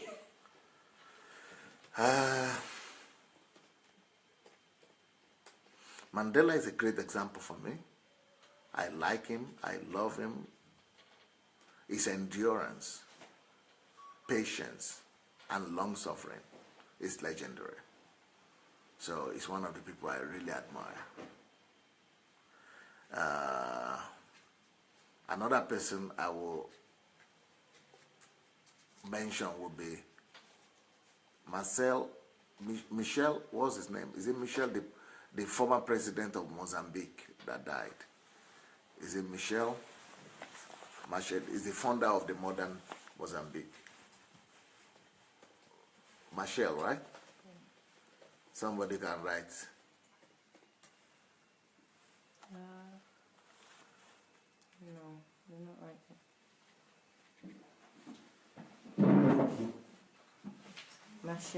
Michel, yeah? Yes. Okay, yeah. So that's another person that I really admire in Africa. Samora Machel, yes. Samora Machel, yes. So that's another person I could mention in Africa. Then another person I want to mention in Africa. What did Samora Machel do? He was a president. He was the president. He died in the airplane. But what I admire about him is that he was so committed to changing the destiny and the fortune of his people that he was committed to lifting up poverty. He was committed to eradicating poverty, ignorance, and and illiteracy in his people. He sacrificed what he went to war. He led the guerrilla war just to be able to attain this against the Portuguese. Another person in Africa that I will mention is Thomas Sakara. Thomas Sakara is the most revolutionary president from Guinea-Bissau, and is the only president in Africa that I know that understands what value system means, and is the one that really is the most progressive African, I think, that unfortunately we lost because he was killed by one of his assistants, and he was murdered, even though he was the president of Guinea-Bissau. Burkina Faso, I think it's Burkina Faso. Thomas Sankara. Sankara. Right. So I've mentioned a few Africans for you, and I've mentioned a few ladies for you too. Yes. Yes. I think, guys, you should be satisfied. Let's see how the impression of people. Let's talk to people and hear what their opinions are. I'm satisfied. It will not be fair not to hear people's opinion today. Yes, Katie. Yes, Katie. Hello, everyone. Wait. Hi. Well, I've been really, really impressed. Really impressed because the depth of knowing those people in the history is not like what we are used to do. What we do when we read about their lives, we usually read about someone's life and think, okay, that was his life. Like we usually don't take lessons, and we don't take those people as examples. It's like they succeeded in something that they succeeded, and with sometimes, like I think, because I spoke to many people and on these topics, and they just think that, well, it was a person in the history, but it's not. It doesn't mean that we can do the same. He had some specific conditions or something like this. But what I found that the pastor does, he mentioned that pastor mentioned that he had friends, that they were his friends. So it means that through their biography or through their books or works, pastor was building with them some kind of relationship, like taking knowledge from them, taking lessons from them, taking advice from them, seeing their life as a lesson, and they were teachers. They were. When we say friend, it's not the same as teacher, because teacher is someone who just gives you knowledge. But when you say friend is someone who shares with you difficult moments, shares with you everything he goes through. He shares with you something that he doesn't share to other people. To say that someone was a friend, and those people were way long ago in the history, it means that when you are reviewing their lives and when you are studying their lives, you go beyond words. You are learning a little bit more than is written. You are learning what was the heart of the man, what was the heart of those people. So, and this is why I think Pastor was able to see the heart of Voltaire, and he was remember Voltaire? Yeah, because I heard many Christians. What I was reading about what Christians are thinking about Voltaire is that we shouldn't even listen to him, because you know what happened after he died. After he died, because he was saying the last Bible will be He's not the one who said that. But something happened with Voltaire as well. But don't worry. I don't remember. So I remember that Christians, they were saying that, so that Voltaire, he got crazy and he was calling for God. But who? Something that's happened. Sauter. Okay. Very similar. Oh, okay. Sauter. Okay. So, but something was there with Voltaire. So I remember that Christians, they were saying something like bad, and that's why most of us Christians are not able to open our minds and go and check by ourselves, like what the person is, because person changed the history, person changed minds of millions of people. Why not getting closer to this person and finding out what this person has in his heart? And this is available because he has a lot of works. And this is one thing that I have I got today. Another thing is that, and also from the comments, what I saw is that many people were inspired to go and research about these people. And also I was inspired a lot. And Who do you want to research? well, I remember I was learning philosophy for some time ago, and I got across Kant, across Voltaire. She also, didn't ask me about Kant. But- She forgot. yeah, but He's the first one I mentioned. Immanuel Kant. Yeah. but you know what? I had some kind of, I think maybe this is like You always superstitious. hear something. I thought that maybe if I will read them, like they will influence my mind somehow. And I knew that they were not believers, so I don't. I thought maybe maybe Immanuel I Kant should. was a believer. He was. I don't- Immanuel Kant. I don't know very well, so I have to learn. So I thought, like, I was influenced by who I should read and who I should not read. What is my understanding now is that I have to have my own head on my shoulders, and not to listen to what I should read, what I should not read, and just go and research and learn and educate myself. And now, like, I think I will go back to history, but to philosophy and to history. So that I will learn now from the perspective of how these people influence the nations, and how they influence the nations, which difficulties they went through, and lessons that I can go through them. And the third thing, there is a third thing. Is that also one more thing is that I think I will also go into history of different nations, because what we do usually is we follow the program of the school, which for Europe, is concentrated mainly on what was going on in Central Europe, and not that far. So I think I will go to research Africa and maybe other countries. Like, I have no idea what was going on in China and in those countries in East. So I want to be educated, and I don't want to be read when I'm asked about Kant and Voltaire and so on. You know who will teach you? Who? My daughter. Really? Which one? The You don't youngest. know? The youngest. I know, I the don't know youngest. because I didn't communicate it. Pearl. Paul can talk with me like this. Yeah. I am Pearl. We can flow together like that. Wow. And to have such conversation is very interesting. Yeah. It's Go and very talk to Pearl about nations and about. Okay, let me Europe. prepare for talking to you. And she's 13 Who years is the old. next one? Who wants to be the next one to talk? Who wants to talk? What's your opinion? Just your feeling. Yano wants to come. Come and share your feeling and opinion. But you have to come here.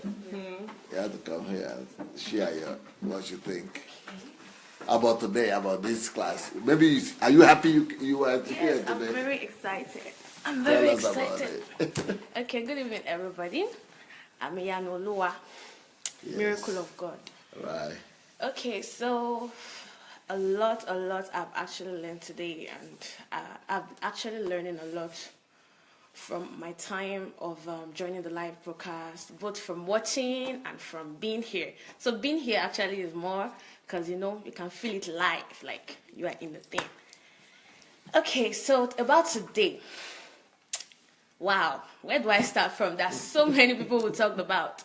Okay, but I love the guy, Voltaire. I've never heard of him before, but I love the things that he did. In old Europe, most people, they change the nation, the country, Yeah. but this is like a continent as a whole.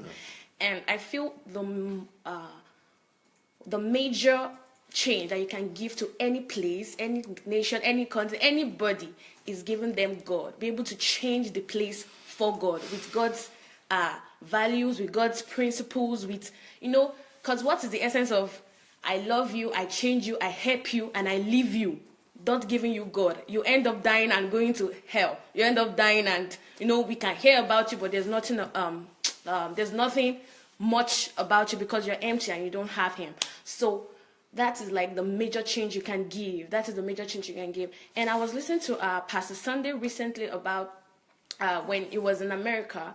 And I think it's America, where he was talking about the value system of a nation. the Bible said something that was in Ephesians chapter 1, and it said the church is not peripheral to the world, but the world is peripheral to the church. So that means the church is superior to the world. So we are supposed to carry God. We are supposed to be from the church to change the people. So it's not like now the church is separate from the world, or the church is supposed to be doing their own thing, or the world should be influencing what we do. That's the part that gets me. How can we be copying the world when they're supposed to be copying us? That is the point. Like, we do something and they want to be like us. So it's not the other way around. So I'm very, very inspired by them. But it's not like the other people are not inspiring too. Cause I also like Adolf Hitler. This man was a very bad man. But how can you be so bad and people will follow you like that?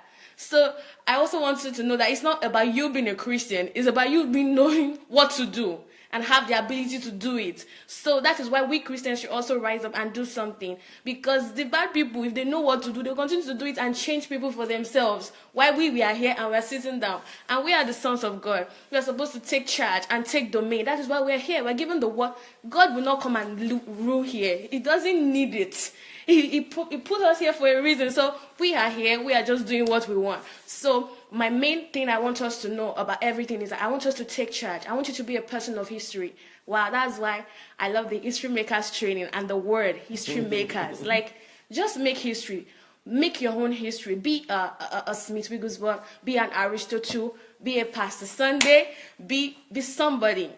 Don't just be. So be a person of history. That's how I'm going to end it today. Thank you. Brilliant you. Very good. Anyone else?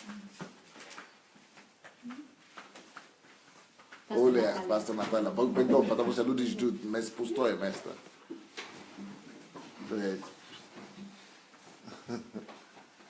We are waiting for Pastor Natasha to come. Hello, everybody. Hello.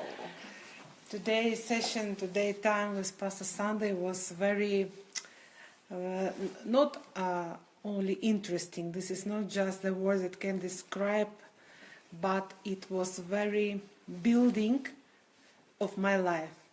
I will say it like this, because when I heard that Pastor said that all of these people that we was talking about them, and Pastor was talking about them, and he said that they are their friends, they are the people that he wants to stay with them, exchange mind with them. And it was very deep thoughts that take place in me, because really, you know, sometimes you want to have around of you people that have the same way of thinking, and you have not. And today Pastor Sunday showed us, even if you have not people like live people around of you, maybe you live somewhere and you are not even near of Pastor Sunday today here, but you somewhere that around you alive people that you can touch them, they are not thinking like you, and you feel that you are alone. But you are not alone. There is a lot of people in history, and maybe not only in history like far from 2017, but maybe people that is far from you physically. Yes. But you can exchange your mind with them. You can be friend with them because you took their thoughts when you read their books, when you're hearing the messages, when you watch the video.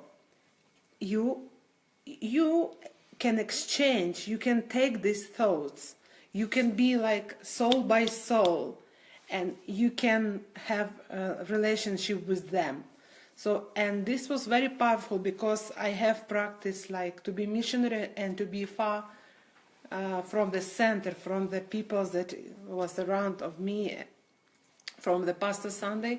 I was 15 years far from him also, but through books, through messages, through thoughts that it was close to me, I had a relationship. Yeah, and today Pastor Sunday, like he opened for me a little bit more secrets, that I can also build relationship, like be friendly with the people that was living 1,000 years before. I was reading about them, I like some thoughts of them, but really my mission, what I have to do in this earth, this connect me with all of these people also of that time. So I just now, today, I know more, and not just more, but practically I understood how I can have relationship with all of these people and just take the best things from them. So it's very easy to look at all of these people of history to see what I can learn from them, what I need, what I need for my mission, for everything I want to see, and just take all of these things and also have fellowship, like say, with them. So it was like more strongly for me today, and I learn more about Pastor Sunday every day. And today I learned all of these things, and I had something, about that before, but today it was more deeply. What did you discover about Pastor Sunday today? I discovered that you have not people around you today. Like I knew this, but today it was more deeply. And from one side it was like painful, because we are all around you, but we are mostly like we are like your child, your disciples. So we are not in the same level, and you need somebody in the same level of thinking, that people strong, and from the one side I learned that you need the people that have the same level of thinking, of goals, character, abilities, everything of this. And from other side, it's like you have not all of these people. And this make me more, more gratitude to you, that you allow us to stay today around of you, and this make me more like honorable, appreciate what are you doing and which price you pay. So, and I learned.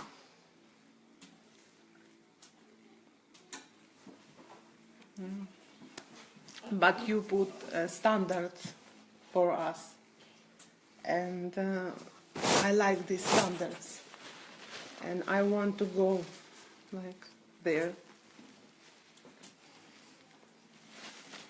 Thank you, Pastor. Oh. Thank you.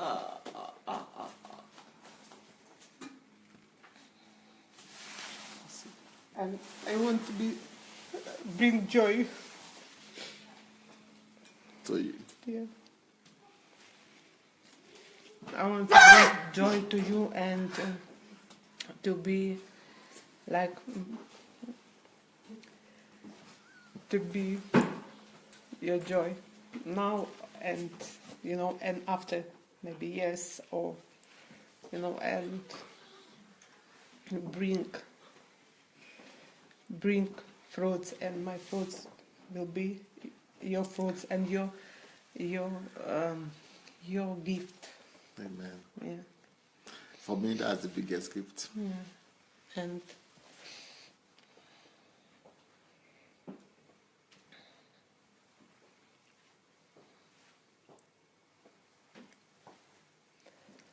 And I pray and I wish that people what we could do. Value what you do for all of us, and who is watching, and who stay around you and work with you. So I just wish everyone just have this understandable a little. I think we need to give the names, titles to all these videos, so that people will know how important the videos are. And because people just think it's just what do we call it? Questions for Pastor Sunday, but they should know. We should write something to make people know that each one of them are important, especially this one. It's something that the whole world must see. I think. I don't know more open person as you are to the world, to the people. I don't know. And I'm amazing this, and I understand that all of Christian, like who call Christian, they need to be like that. Maybe they're afraid, they live the religion life, they're afraid something, because to be so open to the world like you ask, it can be only strong person, really strong person. So, but through this openness, yes, you make you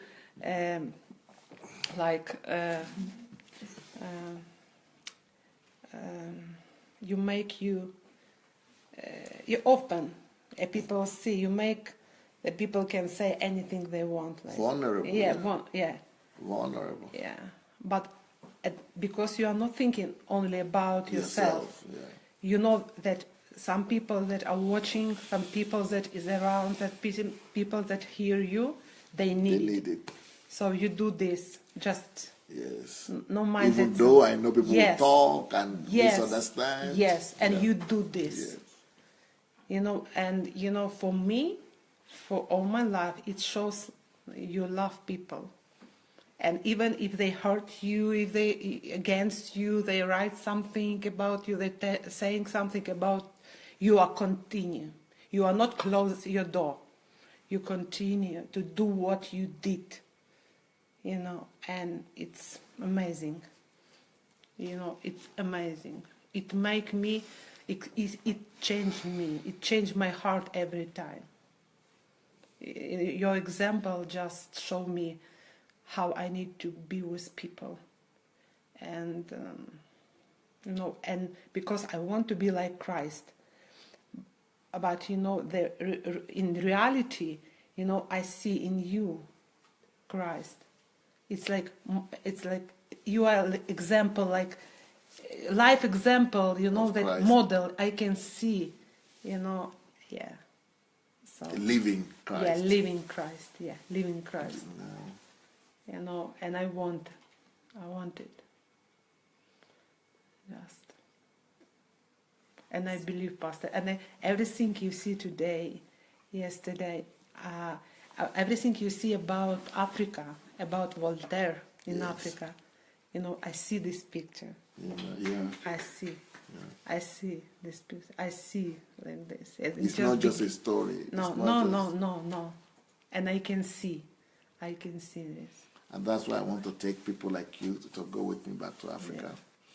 And, for anybody who has not joined the African Nigerian Transformation Project, I want to change my continent. I want to plant the seed, at least. Yeah. So you have to go with me. Thank you so much. Thank you. Thank you, Pastor. Спасибо. Давай я тебя приведу, если ты скажешь. Anybody wants to come? You only come and speak in English. Only I will speak in English. Hello, everybody. I'm Olga. When I listen Pastor today, I'm here. Pastor spoke about historical people, and I hear how he spoke about his values. He spoke about his goal in his life, about his purpose, and what he value in people's life. Пастор, помогите мне, пожалуйста. Слушая вас, я увидела... Listening to Pastor Sunday today. Спасибо вам большое за перевод. Я увидела, что вы ставите цель больше, чем свои собственные силы. Что вы создаете себя, ставя высокие цели. I see that Pastor Sunday is always putting goals that are more than him ahead of himself. He's always putting goals much more farther than where he is or who he is. И Бог созидает все вокруг для того, чтобы исполнилась воля Божьего сердца. He wants to live for something greater than himself. And God is making that possible. God is bringing the resources and the opportunities for him to be able to see the greater things. And then so that he will be able to accomplish not just what he wants, but the desire of God's heart. Бог дает мудрость, Бог дает ресурсы, Бог приводит нужных людей, и Он подготавливает почву. I see that desire for pastor to live for something greater than himself is God's desire. And that's why God is giving him the wisdom, God is giving him the people, God is giving him the understanding to even dream of these things. These are what God really desires to do through the life of every one of us. But pastor has made himself available to be able to see that, and God is giving him the understanding and the possibilities to be able to do it. Is to be able to accomplish his will. Люди, о которых пастор Сандей говорил сегодня, они отличились какой-то особенной чертой человечности. All those people that Pastor Sunday was talking about today, each one of them were exceptional because of what they did. И то, что они делали, они не сделали единожды. Они это повторяли из дня в день. They didn't just do one thing for one day and forgot about it. They lived that. They gave their life to accomplish what they are remembered for. И то, что мы видим сегодня здесь, эта жизнь, она живется каждый день. Такими поступками, повторяющимися каждый день, эти ценности, они уже видны сегодня, и мы можем учиться им. This is the same thing we see in the life of Pastor Sunday today, because the principles that he's teaching you, he's living it out every day. Every day he has to keep on living through some of them very hard, very uneasy principles, but he has to live them every day, not just one time. You've got to live it out every day, and we're already seeing the results. Пастор Сандей, мне повезло, конечно, видеть вас вживую, но для тех людей, которые не видят великих людей рядом с собой, есть надежда, потому что есть история. И это вызов изучать историю, видеть цитаты, биографии. И это нужно делать, потому что это дает мотивацию и энергию к жизни. Pastor Sunday, I count myself to be very, very fortunate. I'm very lucky that I'm alive today at the same time with you and able to see you, be able to touch you, and be able to really live in the same time with you and be able to be in your presence. But even when we don't have such an opportunity or you don't have such an example like Pastor Sunday, see how Pastor Sunday has done. He has taken heroes from history. So we all could go into history and look for greatness, for great heroes that we could fashion our lives after. Спасибо вам. Thank you so much. Thank you.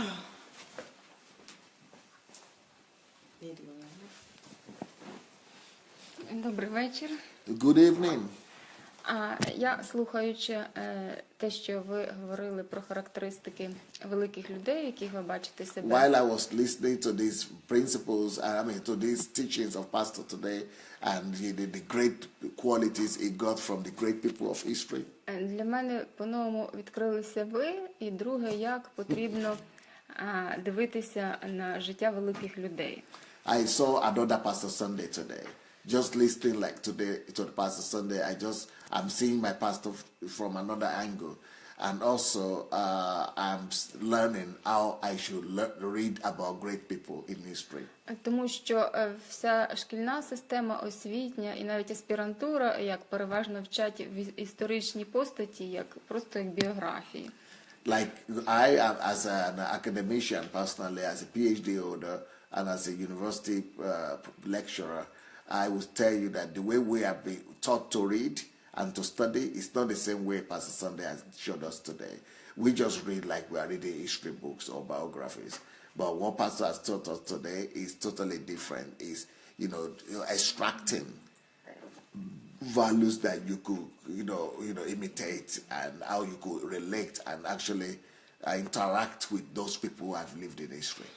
Тому що у нас ми привикли вчити, коли народився, коли помер, і що було зроблено, а як характер самої людини і принципи, завдяки яких вона таких стала, це ви мені відкрили на це очі.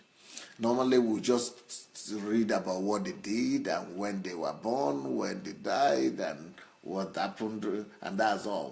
But to really interact with them and get their qualities and make them yours, it's only Pastor Sunday that has taught us this. І це урок для нас, що вивчаючи такий шлях людей і дивлячись на їх особистості і принципи, по яких вони жили, це дає нам надію і можливість теж добитися таких результатів. This approach that Pastor Sunday is teaching us is giving us hope that we too can do what those people have done and have the same kind of result that they got. А друге, на що я звернула увагу, ви так цікаво показали, що навіть Ленін, ну, про тих людей, яких ми вважаємо Гітлер, Ленін, там, які вони погані, тому що вони зробили якась одна риса погана, і ви показали, що вони є різносторонні, тому що і у них можна чогось вчитися. Another lesson for me is that even the bad people that the whole world regard as bad, like Lenin, Hitler, Fidel, and even from those evil people, Pastor Sunday is even able to learn some lessons. So that is another thing that I'm learning today. Not just that they are bad and that's all, but it's something to learn from even bad people. І це говорить про вашу глибину, тому що ви не дивитеся на людей односторонньо, з односторонньої. And that means Pastor Sunday doesn't look at somebody just one-sided. Just say, okay, it's bad, that's all. Yeah, and that talks about your depth, that you are very deep, Pastor. І я вражена, скільки у вас історичних знань, і скільки у вас глибини всередині, якої ми ще не знаємо, що ви так просто як енциклопедія. Listening to Pastor Sunday today, it was like I was listening to a living encyclopedia. Pastor Sunday, you have such a depth without looking at any book, without referring to anything, without reading from anywhere, just to be talking about all these different people who have lived in different ages, different times, different period of time, to just be talking from your head. So how much do you still have inside you? Like that. So Pastor Sunday has so much insight, such depth inside. How can a human being have all these things just sitting down inside of him and opening his mouth and they are coming out, all different kind of people from different, like thousands of years of difference of history. І ще мені сподобалося, It's like a history book. І ще мені сподобалося, що ви в кожній особистості, про яку ви сказали, ви підкреслили її, якусь особливість одну, її роль кожного.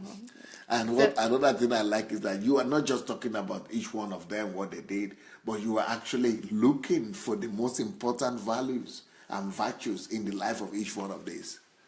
І це говорить, що у вас такий конструктивний, аналітичний підхід. And that talks about your constructive, analytical approach to everything. Dякую. Спасибо. Thank you.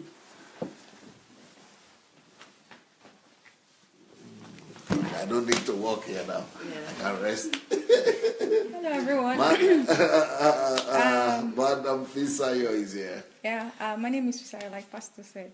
I mean, this evening is actually deep,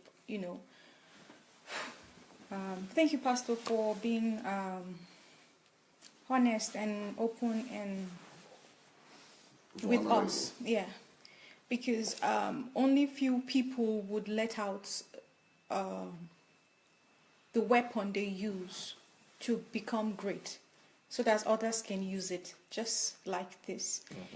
And what got me thinking is all these great people from different, ages and centuries, who did they look up to? Who were they reading about that made them great? It shows they were all original. And it's the same originality that Pastor Sunday has that made him to connect with them. But we lost our originality due to so many things. The world system, religion. So we cannot just by ourselves connect to God and do great things.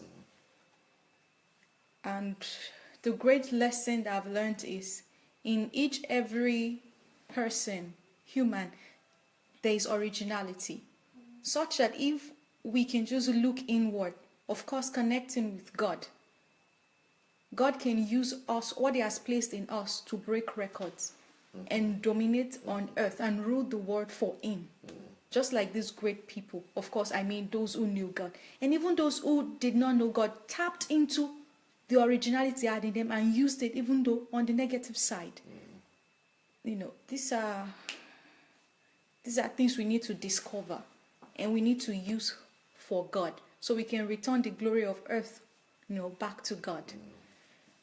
I mean, it's a lot, way more, and it also challenges me to put more value in myself. Pastor was teaching around the anniversary time, and he was saying what is most important is self-education, putting value in oneself, and is the depth, the amount of time Pastor Sunday has invested in himself. That's why all these virtues and wisdom are coming out. And it's the same thing those people know that he has mentioned, like we relate to, used. So above everything, God cannot use us past how much we develop our minds. So the peak is, I must first know how to invest and convert time to input values and treasures and knowledge in myself, so that God can use me more, of course, for His works. Thank you, Pastor Sunday. Up to you. Yes. Okay. On. Well, first, I wasn't surprised when Dr. Sunday said that he feels alone and he doesn't have anybody on his level. There is great pain in knowledge, and I have seen that. But what really surprised me is that, first of all, he shows me how to love. He shows me what love means, other than the word love, but what it means in a practical way. And the surprise really is exactly what Pastor Adelaja was saying, which is that even though in that pain, knowing that we're not on his level, he would give his last breath to be with us, to make sure that we have the understanding, the knowledge, the ability, the support, the strength that we need in order to be who God made us to be. So for me, that's alone. So when he says something to me and I don't get upset or it doesn't bother me, it's because of this power that he possesses, the power that he loves totally. And he doesn't love with just words. He loves with, or emotions. He loves with everything, with the truth, with the knowledge, with the wisdom. Being able to give us that, even though he's none of us are on his level. The people that he mentioned, over 1,000 years old. I've always said personally, in gist, that he is like 1,000 years old to me. He's not a 50-year-old, that is 1,000-year-old. And this exactly explains it, because you can see all his friends, all the people that he associates mentally with are so old and so ancient. So for me, I it's just gratitude, like Pastor Natalia, that I just want to show him the gratitude of this kind of love that is practical. It's not just words. It's just practical. It's God. It's Jesus embodied. Jesus for real, that I can see. Jesus that I can understand, I can speak to, that I can come to and ask questions. And, it doesn't make any of us feel inferior at all. Even knowing that these people they're not the people that I identify with in such a way intellectually, but it still shows so much love, so much care, so much time that is investing in us. Sitting here doing this for over 2 hours now. For me, it's just so great. Saying thank you is the lowest form of, as I understand, the Russians have been taught, and they know that is the lowest form of gratitude, to just say thank you. I'm going to try and understand the highest form of gratitude, and I don't know if I can ever kind of repay that gratitude, but I'm grateful, and it's such a pleasure to be here to share Dr. Sunday with you guys, for Dr. Sunday to make himself available to us on a daily basis, even in his pain of not being around the people which are no longer in existence, but the willingness that he has to still be with us and to teach, to liberate us. It's amazing. And I only wish I can be maybe a percentage of him, because he embodied everything that I understand Jesus to be. He embodied things that I aspire to be. It's not just in love, but also in truth. So I'm really grateful. And I appreciate you all guys. I think Kate still has something to say. So let's thinking. Yes. Mind is working. She's thinking, So let's move to Lady Katia. I'm thinking that after this session, what I have understood, I've analyzed myself during these 2 hours, and I think I just understood that what I'm doing is just I don't know very well the meaning of these words, like fooling around, if it's correct to say. Yes, it's correct. But it's like I'm fooling around. Like what? My question to me is, what are you doing? Where your time is going? You're not building any value in yourself. You're just, thinking of yourself all the time. Like even if I do something to serve other people, it's like it's all about thinking about myself, and I'm not living at all in the eternity like Pastor does. Like I'm just living the like biomass. Although I already started to think that I'm not, I'm fooling myself, because my question is, where is all my time going?